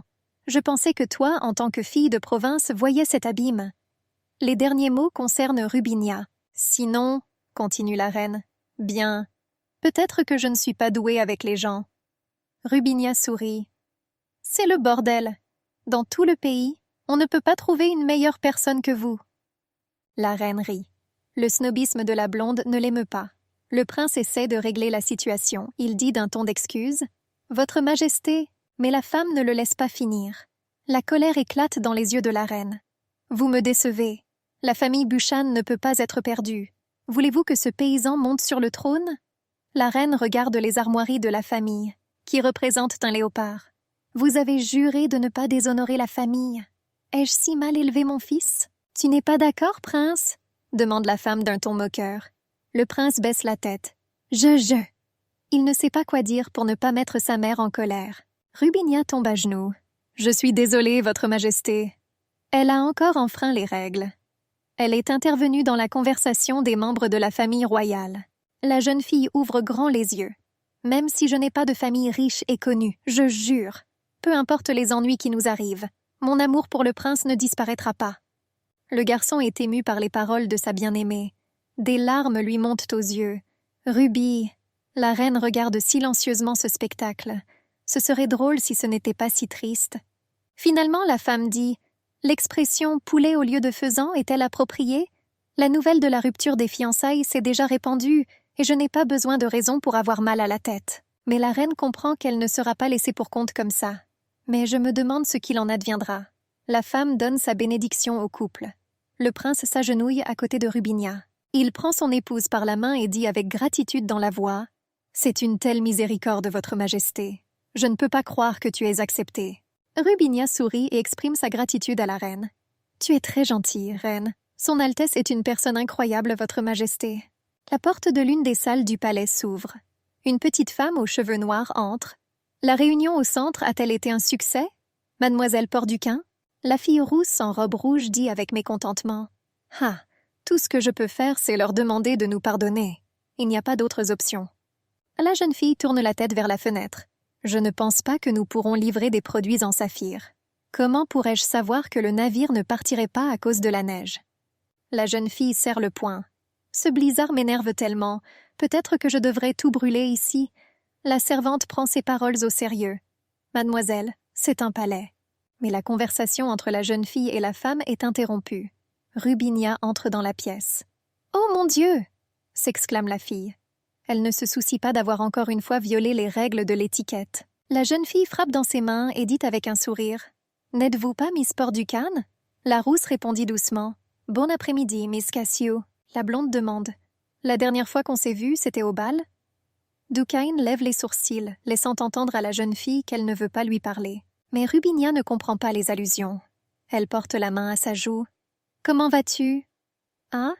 J'ai entendu dire que Miss Buchan était allée au domaine pour être seule. » La rousse croise les bras sur sa poitrine et répond froidement. « Ah, tu as l'air de bonne humeur aujourd'hui. Quelque chose est arrivé? » La jeune fille dit avec enthousiasme. « Oui, quelque chose de merveilleux. Sa Majesté a permis à Itanchik et moi de nous marier, » dit Rubinia. La rousse ouvre grand les yeux de surprise. « Sa Majesté? Officiellement? » Elle n'arrive pas à croire que la reine puisse faire une chose pareille. C'est juste une honte. La femme rousse dit à Rubinia. « Tu es si impudique. Ils ont amené le marié de quelqu'un d'autre. » La jeune fille dirige son regard vers le luxueux lustre. « Oui, mais Miss Buchan elle-même a accepté de rompre les fiançailles et a accepté notre amour, n'est-ce pas? » La rousse dit que Lady Buchan a juste un cerveau. « Est-ce que le baron Cassio vous a appris à être fière d'être divorcée? » Elle demande. La fille dit qu'elle comprend sa différence par rapport aux autres. Rubinia touche une mèche de ses cheveux luxueusement longs. « Cependant, est-ce que ce que vous avez réalisé est dû à votre propre travail? On dirait que tu prétends être mon fiancé? » Rubinia sourit timidement. « Vous ne le trouvez pas? » Elle essaie d'accrocher la rousse, elle n'aime pas qu'il lui parle sur un tel ton. Mais Duquesne n'aime pas les provocations à bas prix. Elle répond froidement. « Vous semblez avoir une drôle de conversation. » Rubinia frissonne. Elle ne s'attendait pas à cela. Une femme aux cheveux noirs, une autre amie de Kyria, entre discrètement dans la pièce. Rubinia lui dit immédiatement. « Félicitations. Êtes-vous la nièce de Young, le duc de la vieille ciudad? » La jeune fille, vêtue d'une robe bleue, répond discrètement. « Oui, c'est moi. Bonne journée. Je crois que vous posiez des questions sur nos efforts, Lady Cassio. » Rubinia s'empresse de se corriger. « Oh, je ne l'ai pas dit comme ça. » Mais la jeune fille ne va pas reculer. « Miss Buchan et Miss Ducan sont mes amies. Répétez ce que vous avez dit. » La blonde ne le sait pas. Que répondre à cela alors il décide de s'enfuir. Il est temps pour moi de partir. Je serai occupée à préparer la cérémonie de fiançailles. Rubinia regarde autour d'elle et sourit aux aristocrates. J'espère que quand je serai reine, vous vous comporterez plus tranquillement. Je suis vraiment enthousiaste. Rubinia froisse sa robe. La rousse s'occupe de la blonde. Mademoiselle Duquin est tellement indignée qu'elle ne trouve pas les mots pour décrire le comportement de Rubinia. La fille brune essaie de calmer son amie. « Calme-toi, Laran, ça ne sert à rien de discuter. » La rousse souffle. « Je le sais déjà. »« Après tout, dit-elle tristement, ils vont se marier de toute façon. » Son ami note que les mondains auront une raison de bavarder. La nouvelle noble est devenue l'épouse du prince, contournant la famille Buchan qui a contribué à la fondation du pays. Cette nouvelle ne passera pas par les commérages qui n'ont rien à faire. La brune ferme les yeux et soupire bruyamment. Je suppose que c'est une bonne chose que Kyria soit partie. Elle n'aura pas à écouter toutes ces saletés. Elle ne mérite pas ça. Au fait, dit l'homme aux cheveux noirs, l'avez-vous contactée? La rousse répond, pas encore. Elle a dit qu'elle enverrait une lettre dès son retour à la maison. Mais la lettre pourrait être retardée en raison d'un blizzard. Le brun regarde par la fenêtre. J'espère qu'il ne s'est rien passé. Elle s'inquiète pour son amie. Duncan s'empresse de rassurer la jeune fille. Kiri pourra prendre soin d'elle-même, ce n'est pas un problème pour elle. Vous savez à quel point elle est intelligente et autonome. Même si quelque chose devait arriver, Lady Buchan s'en occuperait. Pendant ce temps dans la voiture. Kyria regarde Nathaniel en silence. La fille essaie de sourire. L'homme ne la quitte pas non plus des yeux. Le silence dans la voiture devient inconfortable. Cela met la pression sur Kyria. Elle préférerait aller avec Anne-Marie maintenant, plutôt qu'avec ce cinglé. L'homme se tait. La fille se dit « Même si j'ai dit qu'il pouvait venir avec moi, je dois le suivre. » L'équipage gravit la montagne. Kyria croise les mains. Elle est inquiète car elle n'est pas sûre de pouvoir faire face à cette tâche.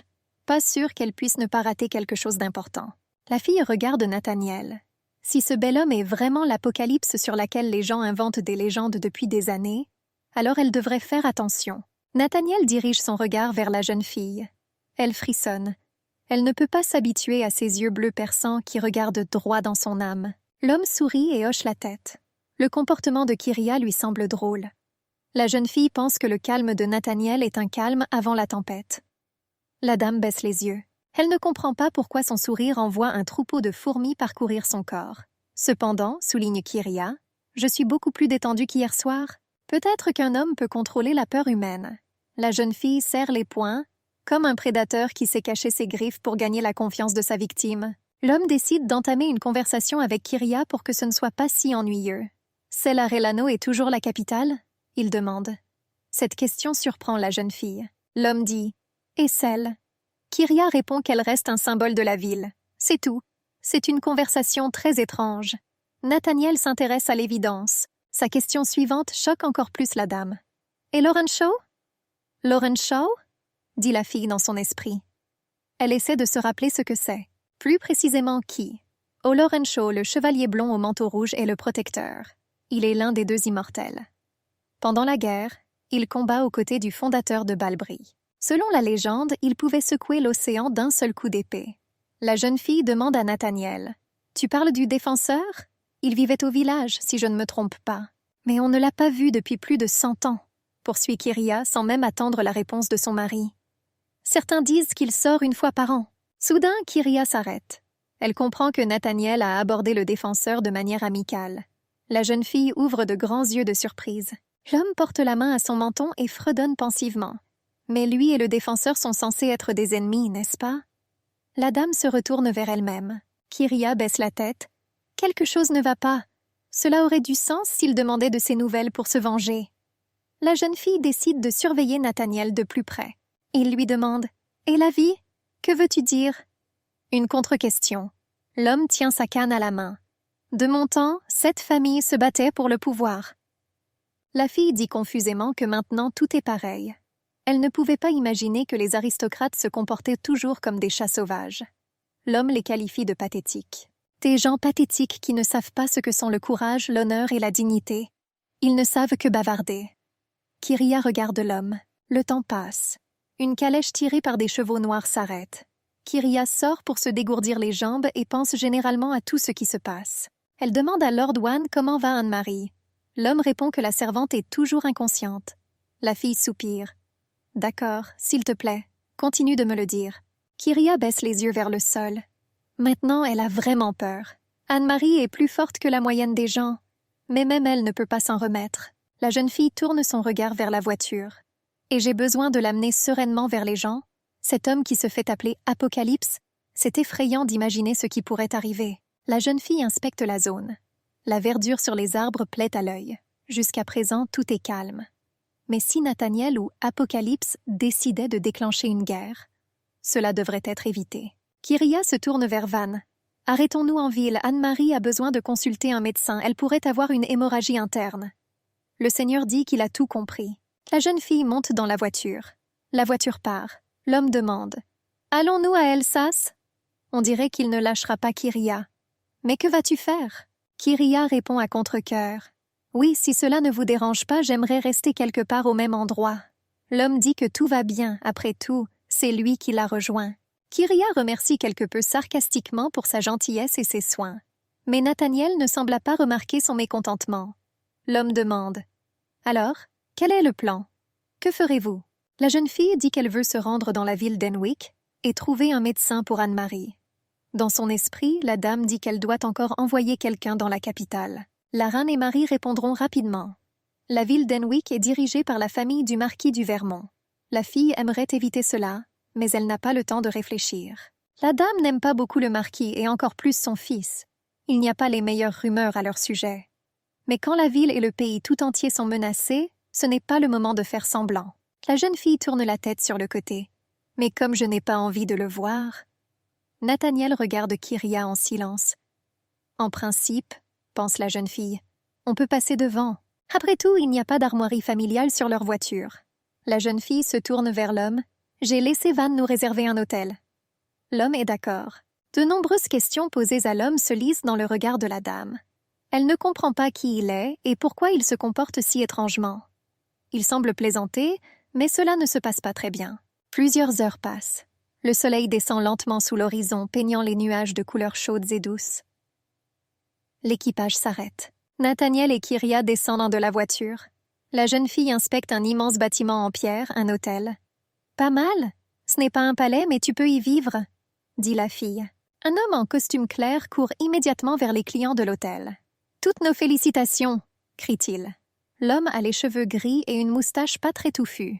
« Vous êtes Miss Buchan, n'est-ce pas? » C'est parce qu'il est un peu nerveux. Le propriétaire essuie la sueur de son visage avec un mouchoir. « Bienvenue au White Doe Hotel. » Nathaniel mesure l'homme d'un air sérieux et froid. Il dit sous le choc. « Enfer? » L'homme court vers l'hôtel. Il était si pressé qu'il laissa tomber son mouchoir. Kyria dit mentalement qu'elle a mal à la tête. Tout ça à cause de ce cinglé Nathaniel. La jeune fille soupire. Comme qui devrais-je le recommander? À 100%, le propriétaire de l'hôtel aura des questions. Nathaniel sort Kyria de ses pensées. « J'ai des affaires à régler, ne t'inquiète pas pour moi. » La jeune fille ouvre grand les yeux. L'homme va-t-il quelque part? Nathaniel, sans tourner le visage vers la jeune fille, dit « Je reviendrai sur notre départ. Vous n'aurez pas à me chercher. » Kyria demande s'il est loin. « Je pense que oui, » répond l'homme. La jeune fille s'occupe de lui. « Est-ce normal de le laisser partir comme ça? C'est un mage très puissant et certainement pas un homme bon. » En fin de compte, la jeune fille décide qu'il est irresponsable de sa part de laisser partir son mari. Kyria dit discrètement « Je pense que ce n'est pas très pratique d'y aller seule. Pouvez-vous envoyer des serviteurs? » Nathaniel fait une pause un instant. « Ça !» Il lance un regard perçant à Kyria. « Est-ce vraiment pour mon confort? Ok, j'accepte votre offre. » Kyria ne quitte pas son mari des yeux. Elle croise les mains et agrippe sa robe. Alors un petit truc avec lui fonctionnera. L'essentiel est de ne pas aller trop loin.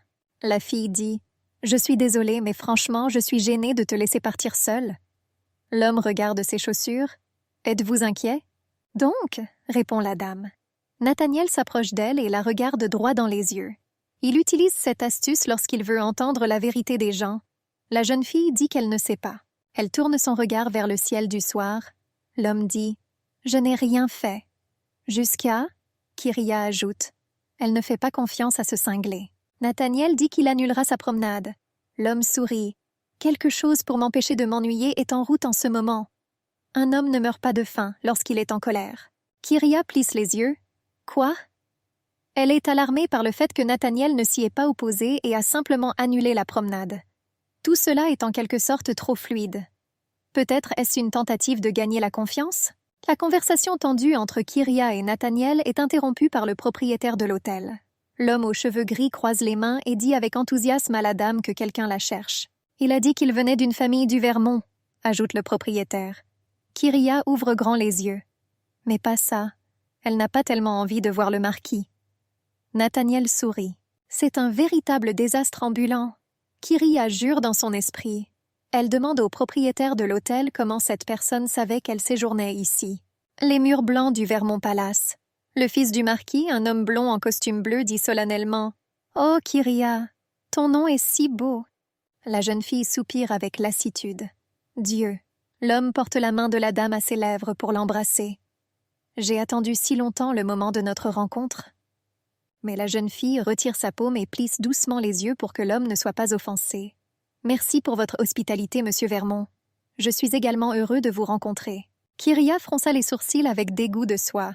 Mais elle doit agir ainsi, car la ville d'Enwick est sous leur contrôle. Et Anne-Marie a besoin d'un médecin. Mais la dame ne comprend pas comment un marquis peut gouverner toute la ville. L'homme la sort de ses pensées. Ah, Kyrie, tu es comme une déesse froide. Comme il aime la théâtralité et la métaphoricité. L'homme tourne ses yeux gris vers la dame et ajoute « Mais dans ton cœur de glace, je vois une étincelle d'espoir. » Le fils du marquis tente de toutes ses forces de toucher Kyria. Cette fille se contente de sourire poliment face à ses mauvaises tentatives. « C'est une chose normale, monsieur. Je suis désolée, mais je ne pense pas que ce soit le moment pour de tels esprits. » L'homme ne l'entend pas. Il lui serre les mains et dit « Nous sommes sous la lune ou sous le soleil. Mon cœur brûle des flammes de l'enfer. » Kyria rit. Est-ce pour ça que j'ai de la fièvre? Mais ses pensées sont différentes de ses paroles. J'aurais dû apprendre quelque sort d'Anne-Marie. L'homme dit avec enthousiasme. Oui, Kyria soupire. Oh, le voilà. Le propriétaire de ce palais, le marquis du Vermont, entre dans la pièce. L'homme fait tournoyer sa fine moustache grise et dit « Qu'est-ce qui est pressé, Miss Buchan ?» La jeune fille s'incline devant l'homme. « Salutations, marquis du Vermont. Nous ne nous sommes pas vus depuis le banquet du Nouvel An. » Bien que cet homme soit désagréable pour la dame, l'étiquette est avant tout. La nuit tombe sur la ville. Le palais du marquis du Vermont prend dans l'obscurité une sorte de majesté menaçante. Oui, les maisons sont comme leurs propriétaires. Kyria et le marquis boivent du thé dans l'une des pièces. Il y a des verres et des tasses pour du thé anglais coûteux sur la table. Vermont-Seigneur demande « Je vais à Elsas ». L'homme n'attend pas la réponse de la jeune fille. Il croise les mains sur ses genoux et continue « Vous devez être fatigué par ce long voyage. Pourquoi es-tu resté dans un tel hôtel? Le marquis du Vermont de Valence est une personne très rusée et insidieuse, qui ressemble à un serpent. Kyria le sait, mais ne montre pas ses sentiments. Elle dit qu'elle ne s'attendait pas à cette rencontre. Vermont-Seigneur sourit. Vraiment? Bien que ce ne soit pas un endroit que je visite habituellement. Cependant, ton père m'a dit d'être plus attentif à sa fille. Il semblerait que le duc ait dit que Kyria s'arrêterait ici. La jeune fille maudit mentalement son père. La jeune fille sourit au marquis. « Je comprends les inquiétudes de mon père, mais ne t'inquiète pas. » L'homme écarte les mains. « Yangé a aussi dit que si toi et mon fils avaient déjà le même âge, ce serait bien si vous pouviez mieux vous connaître. » Le fils du marquis tousse dans son poing. Il est mal à l'aise avec les paroles de son père, même s'il aime lui-même Kyria. Les joues de Vermont Junior brûlent. Kyria plisse les yeux et, sans se retenir, maudit son père avec les pires mots. Bien sûr, pas à voix haute. Elle essaie de se dégager. C'est une bonne idée, mais on est pressé. La fille dit qu'ils sont déjà en retard. Elle doit encore écrire une lettre à son père. Vermont-Seigneur rit. Le temps passe différemment pour nous, les anciens. L'homme plisse les yeux. À notre âge, chaque jour est monotone et ennuyeux. Kyria rit. Vous vous moquez de moi. Même maintenant, vous êtes une personne très énergique. Marquis penche la tête de côté et dit avec tristesse dans la voix. Non, pas du tout. J'ai vieilli en m'attendant à quelque chose chaque jour. Il semble qu'il n'arrive pas à accepter le fait qu'il vieillit. Mais il s'empresse de changer de sujet. Si les fleurs ont éclos, ne devrait-on pas les regarder? Kyria serre sa robe avec ses doigts gantés de blanc. La jeune fille sourit. Les fleurs fleurissent au printemps, marquis. Vous avez confondu les saisons? L'homme dit. Miss Buchan, refusez-vous une demande au vieil homme? Le fils du marquis sursaute. Kyrie, tu es timide comme un bourgeon caché sous la neige. Kyria lève les yeux au ciel. Comme elle est fatiguée de ce manque de romantisme, l'homme met sa main sur sa poitrine. Si tu t'inquiètes pour moi, tu n'es pas obligé. Si c'est pour toi, je passerai volontiers toute la journée avec toi. Kyria soupire. Elle pince les lèvres. La jeune fille essaie de se surmonter. Un seul jour, Marquis dit qu'il ne fera plus de compromis. Il faut être d'accord. Même si la jeune fille ne s'inquiète pas de la réaction de Nathaniel, Anne-Marie reste inconsciente dans la voiture. Si la dame ne cède pas maintenant, il est peu probable qu'elle trouve un médecin ici. Kyria regarde le marquis. « Pourquoi devrais-je te refuser? Merci pour votre inquiétude. Vermont Seigneur sourit gentiment et plisse les yeux. D'accord. La jeune fille se lève du moelleux canapé rouge. J'irai dans ma chambre pour soulager la fatigue après un voyage long et pas très facile. Je pense que tu te comprends. L'homme essaie d'arrêter Kyria. Mais, Lady Buchan, n'allez-vous pas recommander votre ami? La jeune fille comprend qu'il parle de Nathaniel.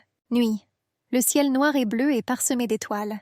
Certains d'entre eux éclairent le chemin des voyageurs perdus, tandis que d'autres semblent afficher leur beauté et leur inaccessibilité. Kyria est déjà dans sa chambre. Elle est assise à la coiffeuse. La jeune fille est vêtue d'une chemise de nuit. Ses cheveux longs sont tressés. Kyria a l'air fatiguée.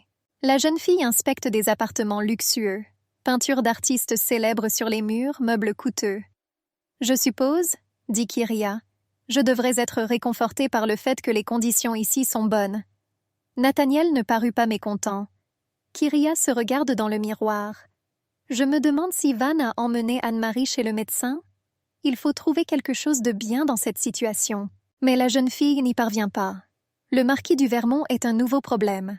Il semble avoir compris qui est Nathaniel. La jeune fille l'a deviné grâce à ses paroles à propos d'un ami. Jusqu'à ce que le marquis décide si c'était rentable ou non, il ressemble définitivement à un gros serpent rusé. Si Kyria ne fait pas ce qu'il veut, les représailles des Vermontois seront brutales. C'est une famille militaire comptant de nombreux soldats dévoués. Ils peuvent déclencher une guerre sanglante entre les familles. Ce sont des personnes très influentes et puissantes. Kyria est tirée de ses pensées par l'exclamation de quelqu'un. « Manana !» La jeune fille effrayée frissonna et tourna la tête vers la porte. Qui est venu à une telle heure? Elle se lève et se dirige vers la sortie de la pièce. La jeune fille ouvre la porte. Quoi qu'il en soit, leur héritier est un idiot. En effet, le jeune Vermont n'est pas très intelligent. Un discours sur un loup. Un homme se tient au 2e étage et crie « Ce chevalier est parti pour vous protéger en cette triste nuit. » La jeune fille soupire. « Mon Dieu, quelle heure est-il » L'homme agite la main et dit avec une tragédie dans la voix « Kyrie, vous voyagez avec une personne dangereuse. Si tu n'arrives pas à dormir, je resterai noblement à tes côtés. » La jeune fille porte la main à son front. « Je pense avoir trouvé une nouvelle façon de m'envoyer dans l'au-delà. » L'homme n'arrête pas de parler. La femme tourne le dos au fils du marquis. Elle dit « Quel imbécile! J'ai l'impression que si je fais semblant de dormir, il va escalader le mur. » La jeune fille porte un manteau bleu sur fourrure. Elle retourne dans la pièce et ferme la porte. Kyrie le fait délibérément fort pour que l'homme puisse entendre. Il lève la tête. Lady entend piétiner en bas.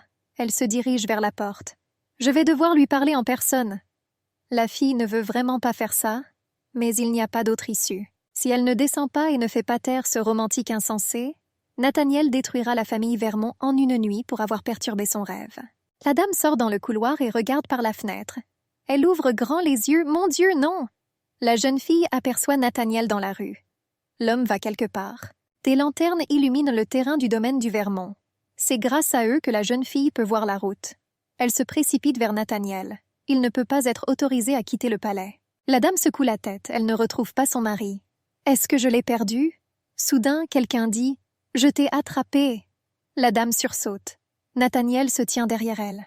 La jeune fille s'accroche à une pierre et commence à tomber. Mais elle parvient à éviter de heurter les graviers. Nathaniel parvient à la rattraper. Il la regarde à nouveau dans les yeux. Les yeux de Kyria s'écarquillent. « Monsieur Nathaniel ?» Elle essaie de sourire pour cacher sa frayeur et autre chose. Quelque chose qu'elle-même ne comprend pas. Nathaniel reste silencieux. La jeune fille dit « Quelle coïncidence ?» L'homme demande « Coïncidence ?» Il semble qu'il ait remarqué que Kyria essayait de lui mentir. La fille devine, mais décide quand même d'essayer. Elle s'éclaircit la gorge dans son poing, sourit et dit qu'elle faisait juste une promenade. L'homme penche la tête sur le côté. Comme ça, ce n'est pas si facile de le tromper, mais les excuses de Kyria ont l'air drôles, voire mignonnes.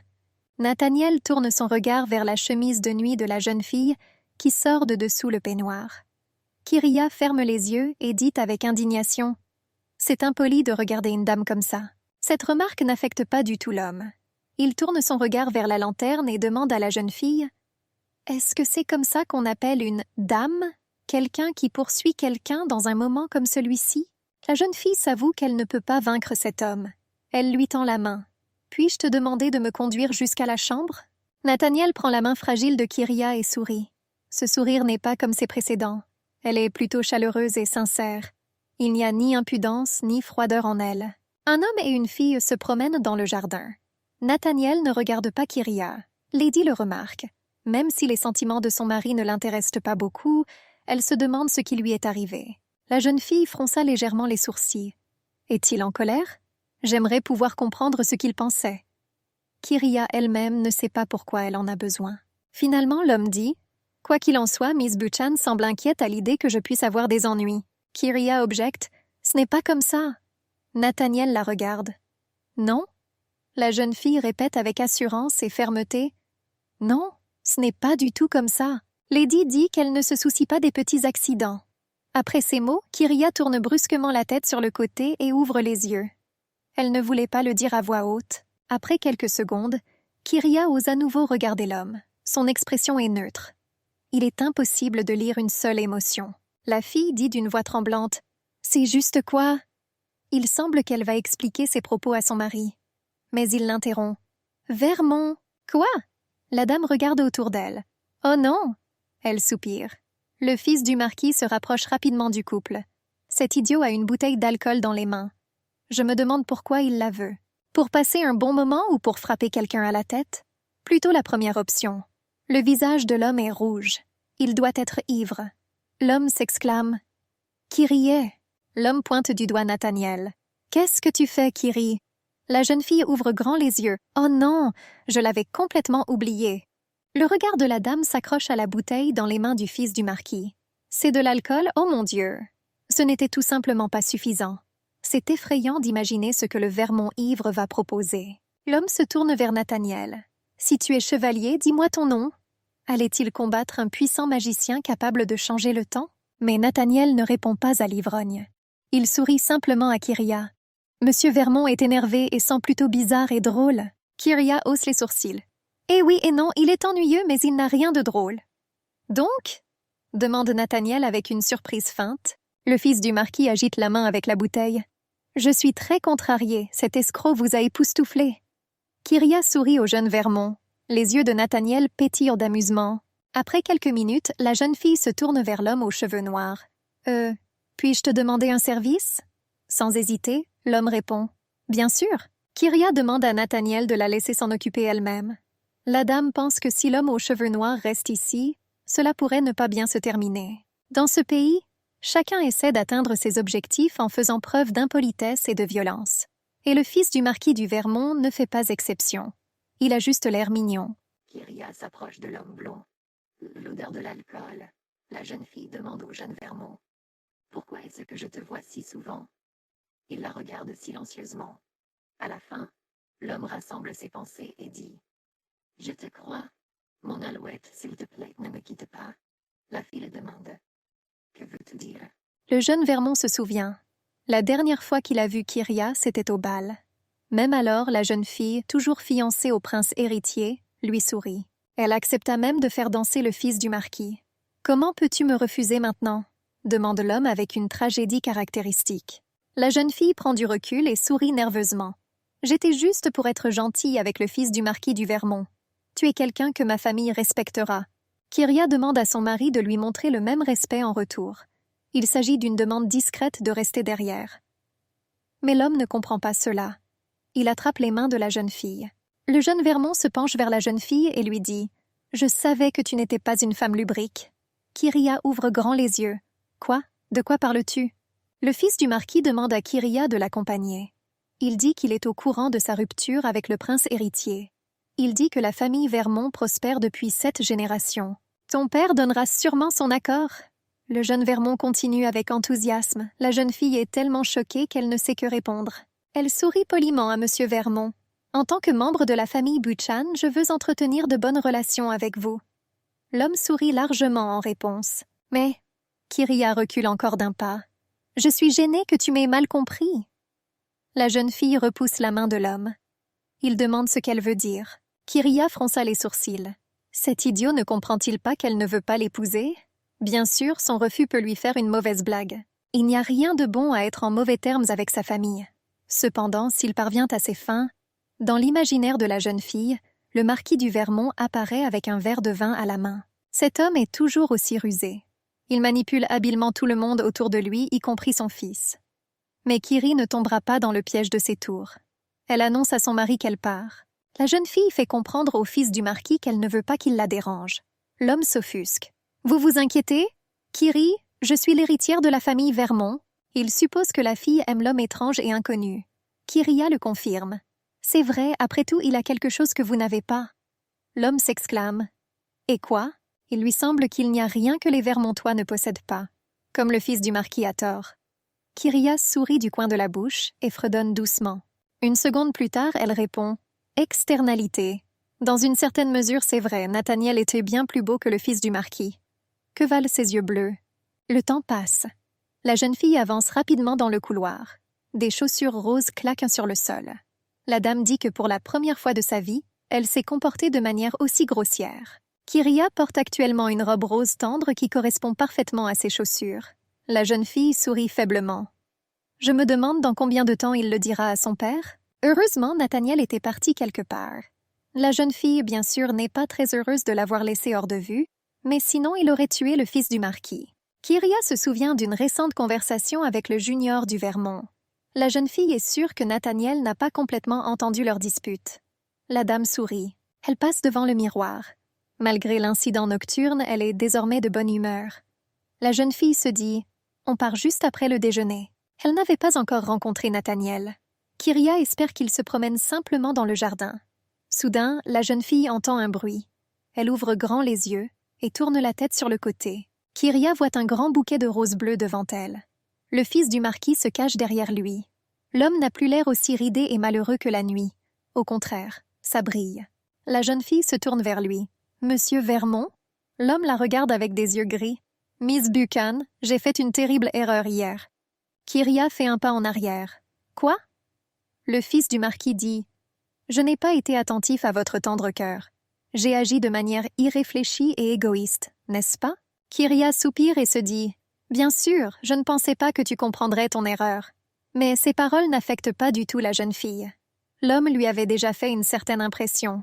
Et il faut le dire, une impression pas très agréable.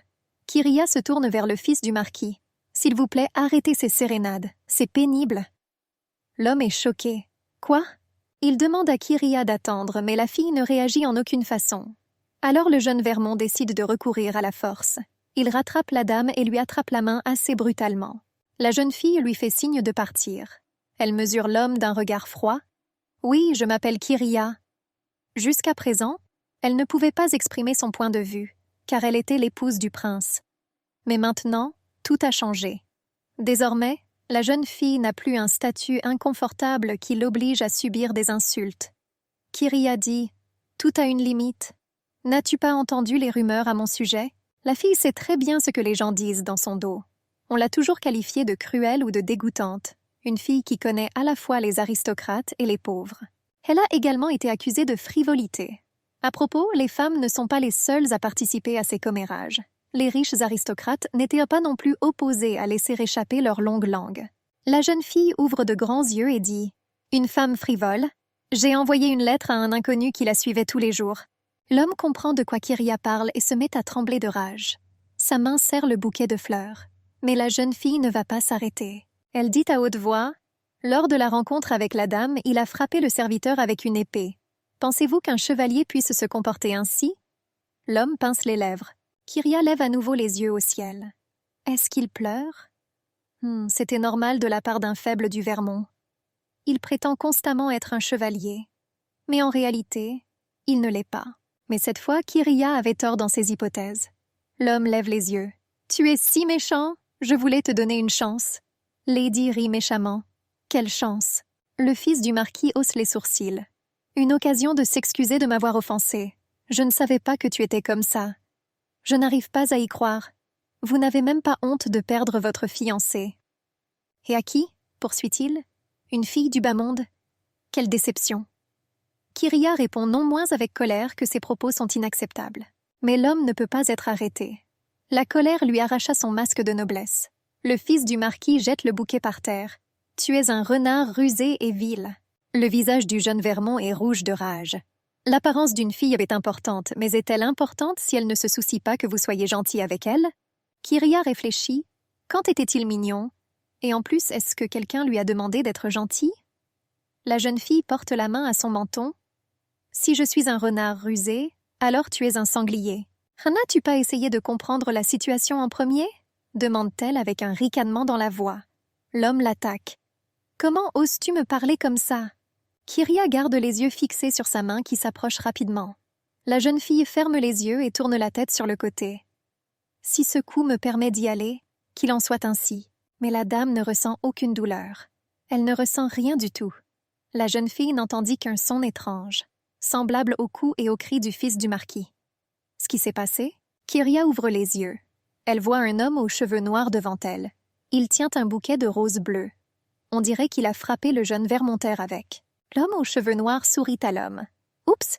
Puis il dit avec une politesse moqueuse. Je suis désolé, mais je ne peux pas vous laisser frapper la dame. La sauveuse de Kyria tourne la tête du côté de la jeune fille. Il lui sourit maladroitement et lui montre ses yeux bleus. Les yeux de Lady s'écarquillent de surprise. Nathaniel? Le fils du marquis se rappelle avec des jurons obscènes qui s'apparentent à des marmonnements indéchiffrables. Les fleurs qui grimpent directement au visage ne permettent pas à un homme de respirer. Nathaniel pousse le bout du bouquet avec un doigt. Le jeune Vermont crie et tombe au sol avec les roses bleues. Il a l'air drôle. Kyria se tourne vers son sauveur. « Toi !» Nathaniel sourit et tend à la jeune fille une rose bleue qu'il a réussi à récupérer dans le bouquet. « Félicitations !» Lady tourne la tête sur le côté. Le fils du marquis demande pourquoi monsieur Nathaniel est ici. « Tu ne vas pas déjeuner, n'est-ce pas ?» dit l'homme. Les pétales de la fleur commencent à tomber. L'homme brun répond calmement à la question du jeune Vermont. « En tant qu'invité, je suis obligé de lui rendre visite. » Kyria dit à l'homme que personne ne le connaît. Il agite légèrement la main. « Ah ah, je suis au courant. » La jeune fille ferme les yeux et sourit. Comme prévu. Après la conversation d'hier, la dame prend l'homme par le coude. Mais il semble que le couple ne pourra pas partir aussi facilement. Ils sont stoppés par Vermont, qui a déjà réussi à se relever. « Assez, Kyrie !»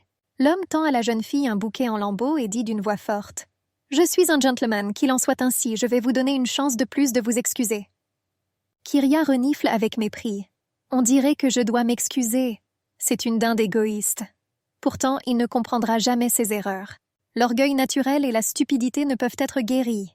L'homme qui semble sur le point d'exploser de colère marmonne en serrant les dents. « Je ne comprends pas. » Les mots de Kyria sur l'apparence lui traversent la tête.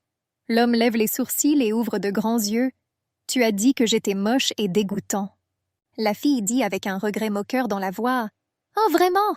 Je suis désolée, je pense que je suis devenue plus honnête avec moi-même ces derniers temps. » L'homme tremble de rage. « Toi! Toi! » Nathaniel renifle moqueusement. Il est amusé par le comportement ignoble et pathétique du jeune Vermont. Il entend ce souffle et se fige sur place. L'homme aux cheveux noirs met sa main sous son menton. « Oh, ne fais pas attention à moi, continue. » Il se moque déjà ouvertement de cet homme stupide. Et étonnamment, le jeune Vermontois a l'intelligence nécessaire pour le comprendre. Il pointe une main avec un bouquet en direction de l'homme brun. « Tu t'es moqué de moi. » Kyria se dit. « Il ne parle pas très poliment. Je me demande si c'est un instinct animal. » La jeune fille avance la main et demande à Vermont d'attendre. Mais on ne peut pas arrêter un homme en colère. Il pousse Kyria brutalement. « Écartez-vous !» La fille crie. Le Vermont n'y prête aucune attention. Désormais, il ne veut plus courir vers Nathaniel que pour venger son insulte. Mais l'homme n'a pas le temps de faire ça. Et encore une fois, tout cela à cause du bouquet qui lui tombe dessus. Une petite égratignure apparaît sur le front du fils du marquis. Les roses sont certes de belles fleurs, mais elles ont des épines acérées. Ne l'oubliez pas. Nathaniel lança un regard froid à l'homme. « Toi?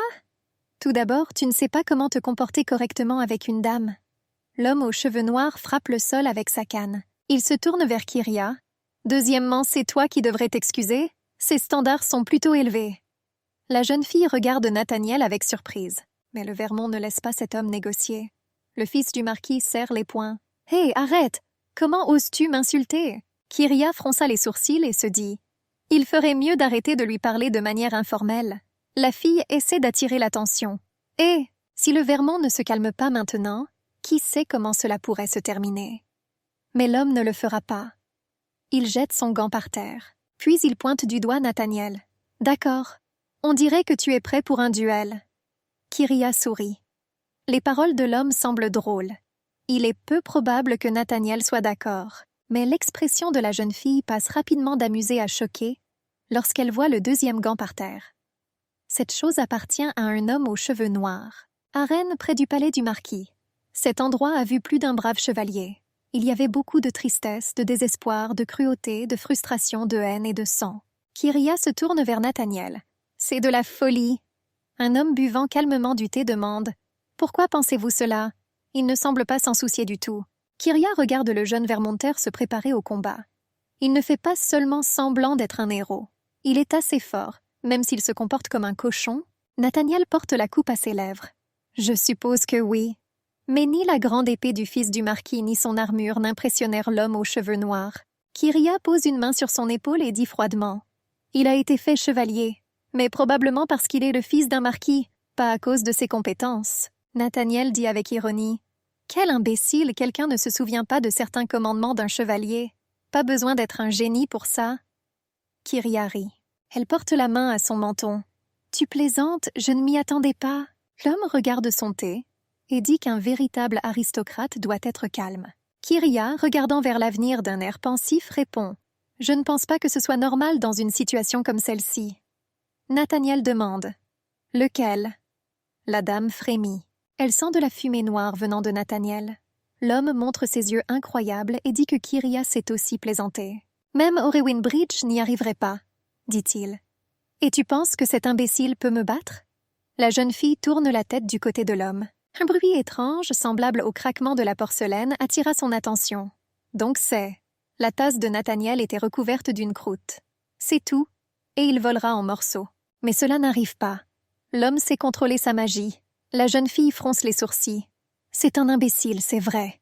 Mais tu es un mage et tu as été appelé en duel. Kyria amène au fait qu'il est inutile de se battre avec des épées dans un tel cas. Nathaniel lève sa canne. Bien, c'est vrai. L'homme est d'accord. Kyria demande s'il utilisera la magie. Il y a 2 joyaux au sol.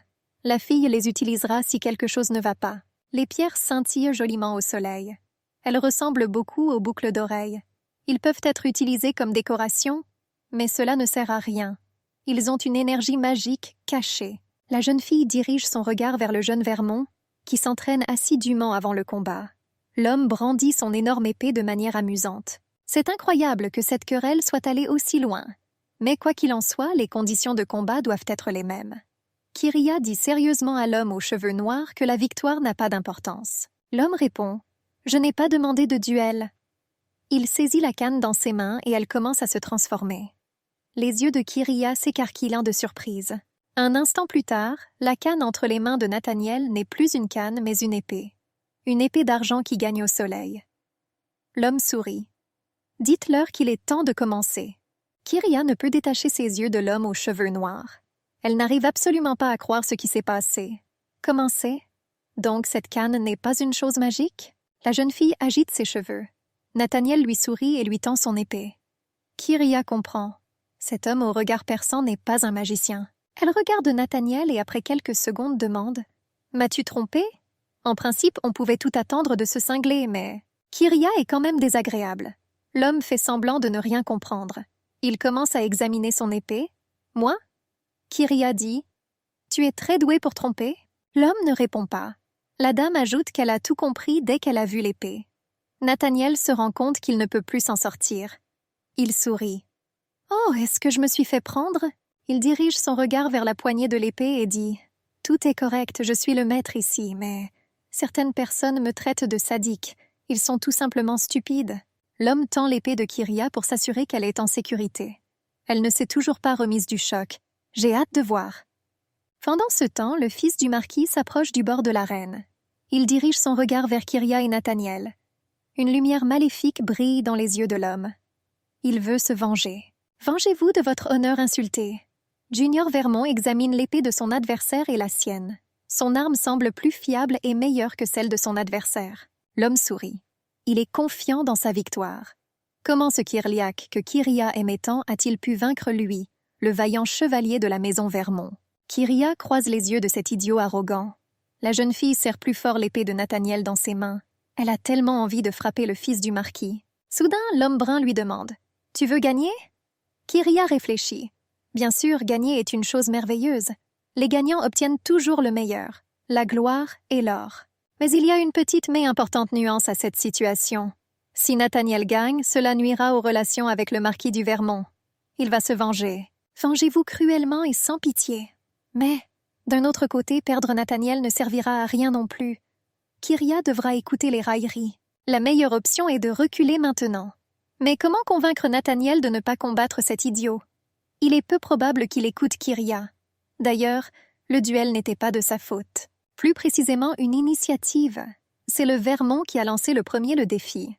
Mais la question de l'homme aux cheveux noirs sur la victoire éveilla une étrange excitation chez Kyria. La jeune fille ouvre grand les yeux, essayant de trouver les mots justes. Malgré son scepticisme envers Nathaniel, Kyria ne veut pas le contrarier. Elle regarde le fils du marquis et l'homme qui le suit, son écuyer. Kyria dit « Gagner ou perdre? Je n'ai rien à perdre. » Bureau du père de Kyria. L'homme qui travaille au bureau soupire de mécontentement. Il semble que le travail ne soit pas facile pour lui. À propos, il possède une immense bibliothèque. L'homme jette une pile de papier sur la table. Il vole presque dans toutes les directions. Et c'est très bien. Sinon, le comte les déchirerait simplement, ce qu'il regretterait plus tard. L'homme prend une feuille de papier dans ses mains. Ce qui est écrit dessus est la raison de sa colère. L'impératrice vendit les droits du Sud-Est à Denhall. Si Kyria n'avait pas rompu ses fiançailles avec le prince héritier, l'homme aurait pu recevoir ses terres. Le comte verse du cognac dans un verre. Denhall, à quel point as-tu de l'avidité? L'homme porte son verre à ses lèvres et se dit « Je ne vais pas perdre mon influence dans le commerce intérieur. » Mais il manipule la famille royale. Cela exaspère grandement l'homme.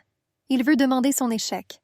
Il est sur le point de prendre la première gorgée quand il s'arrête brusquement. Il jette un regard mécontent sur la photo de famille posée sur son bureau. Là, Kyria lui-même et son fils sont représentés. Les héritiers n'apportent aucun avantage, même s'il l'espérait tellement. Le comte considère ses enfants comme des ingrats. Son regard aigu et perçant vous le fait savoir. La pierre sur le cercueil scintille. Plus précisément, pas sur la boîte, mais sur le téléphone magique. L'homme se demande qui peut appeler si tôt. Il soupire de mécontentement. Ah, mais il accepte toujours l'appel. Soudain, quelque chose d'important se produit.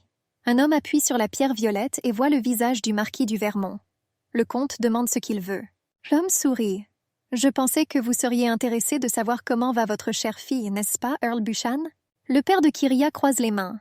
Cet homme a définitivement besoin de quelque chose de sa part, mais vous ne pouvez pas gâcher la relation avec lui.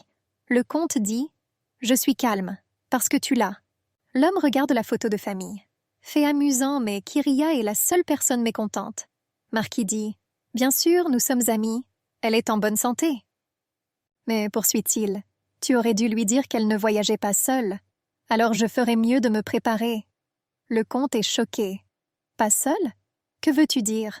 Le palais de quelqu'un. Une fille vêtue d'une robe verte tient une grande émeraude à la main. Elle le place ensuite sur l'oreiller orange. On dirait que la duchesse de Denhall ne viendra pas. La salle est assez bruyante. De jeunes aristocrates sont assis sur des canapés et discutent entre eux. Quelque chose de semblable à un goûter se déroule ici. La jeune fille blonde, Lyanna Thorvald, dit « Miss Ciudad, c'est incroyable que vous ayez ouvert un autre salon. » La dame noire assise à côté d'elle dit « C'était prévu.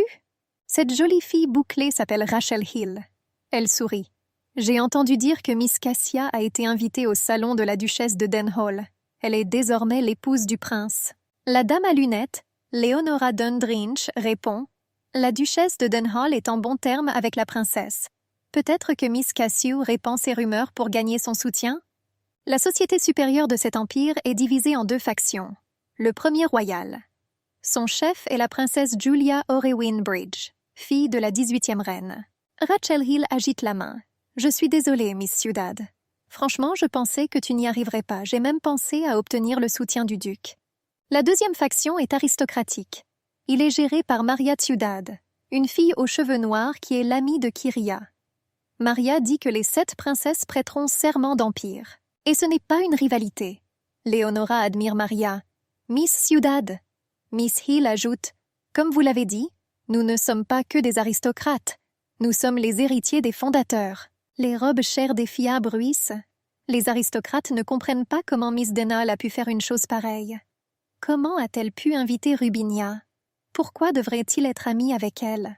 Cette conversation prouve une fois de plus que la maison Buchan compte de nombreux alliés. De nombreux aristocrates sont de leur côté. Les jeunes filles admirent l'esprit du duc et ses affaires. Mais Rubinia suscite leur aversion. Elle est trop audacieuse pour quelqu'un venu de nulle part. Mais la princesse Julia ne s'est jamais intéressée à la politique. Elle se situe simplement entre deux factions et prend la position de celles qui sont les plus utiles à un moment donné.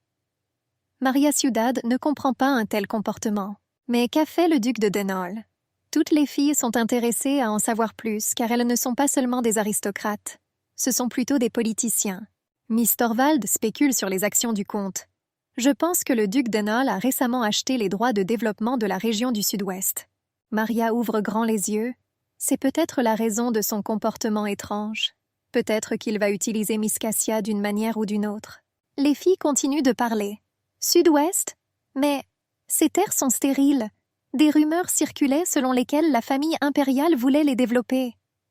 Miss Hill dit « Je suppose qu'ils ont juste décidé de mettre tout le travail sur les épaules du duc de Denol ?» Maria dit « Ils sont trop gourmands. » Miss Torvald ajoute avec regret dans la voix « Notre famille avait prévu d'étendre les plantations de raisins vers le sud-ouest, mais ils ont réfléchi trop longtemps. » Maria appelle la fille. Elle se tait aussitôt et jette un regard dévoué sur l'aristocrate. Brun dit qu'il admire les vins des Torvald. Lyanna répond « C'est un tel honneur, mon Dieu. Je vais certainement vous envoyer des bouteilles. » Maria sourit gentiment et plisse les yeux. « J'attendrai. » Triberin est un État centralisé. Mais ce n'est pas un pays que l'on peut qualifier de puissant. La confiance dans l'aristocratie ne repose que sur les légendes et la religion. Grâce à eux, l'économie vit. Mais combien de temps durera un empire bâti sur des mythes? Et surtout, les aristocrates ne vont-ils pas la déchirer? Maria fronça les sourcils et dit dans sa tête « Peut-être que la famille impériale veut gagner plus d'alliés avec l'aide de Rubinia Cassio ?» Léonora ajuste ses lunettes et dit pensivement « Au fait, j'ai entendu dire que les fiançailles du prince et de Miss Cassia étaient soutenues par la princesse elle-même. » Miss Hill, comme beaucoup dans la salle, est choquée. « Oh mon Dieu, pensez-vous que c'est vrai ?» Maria reste sans voix sous le choc. On dirait que la princesse a fait bouger les choses.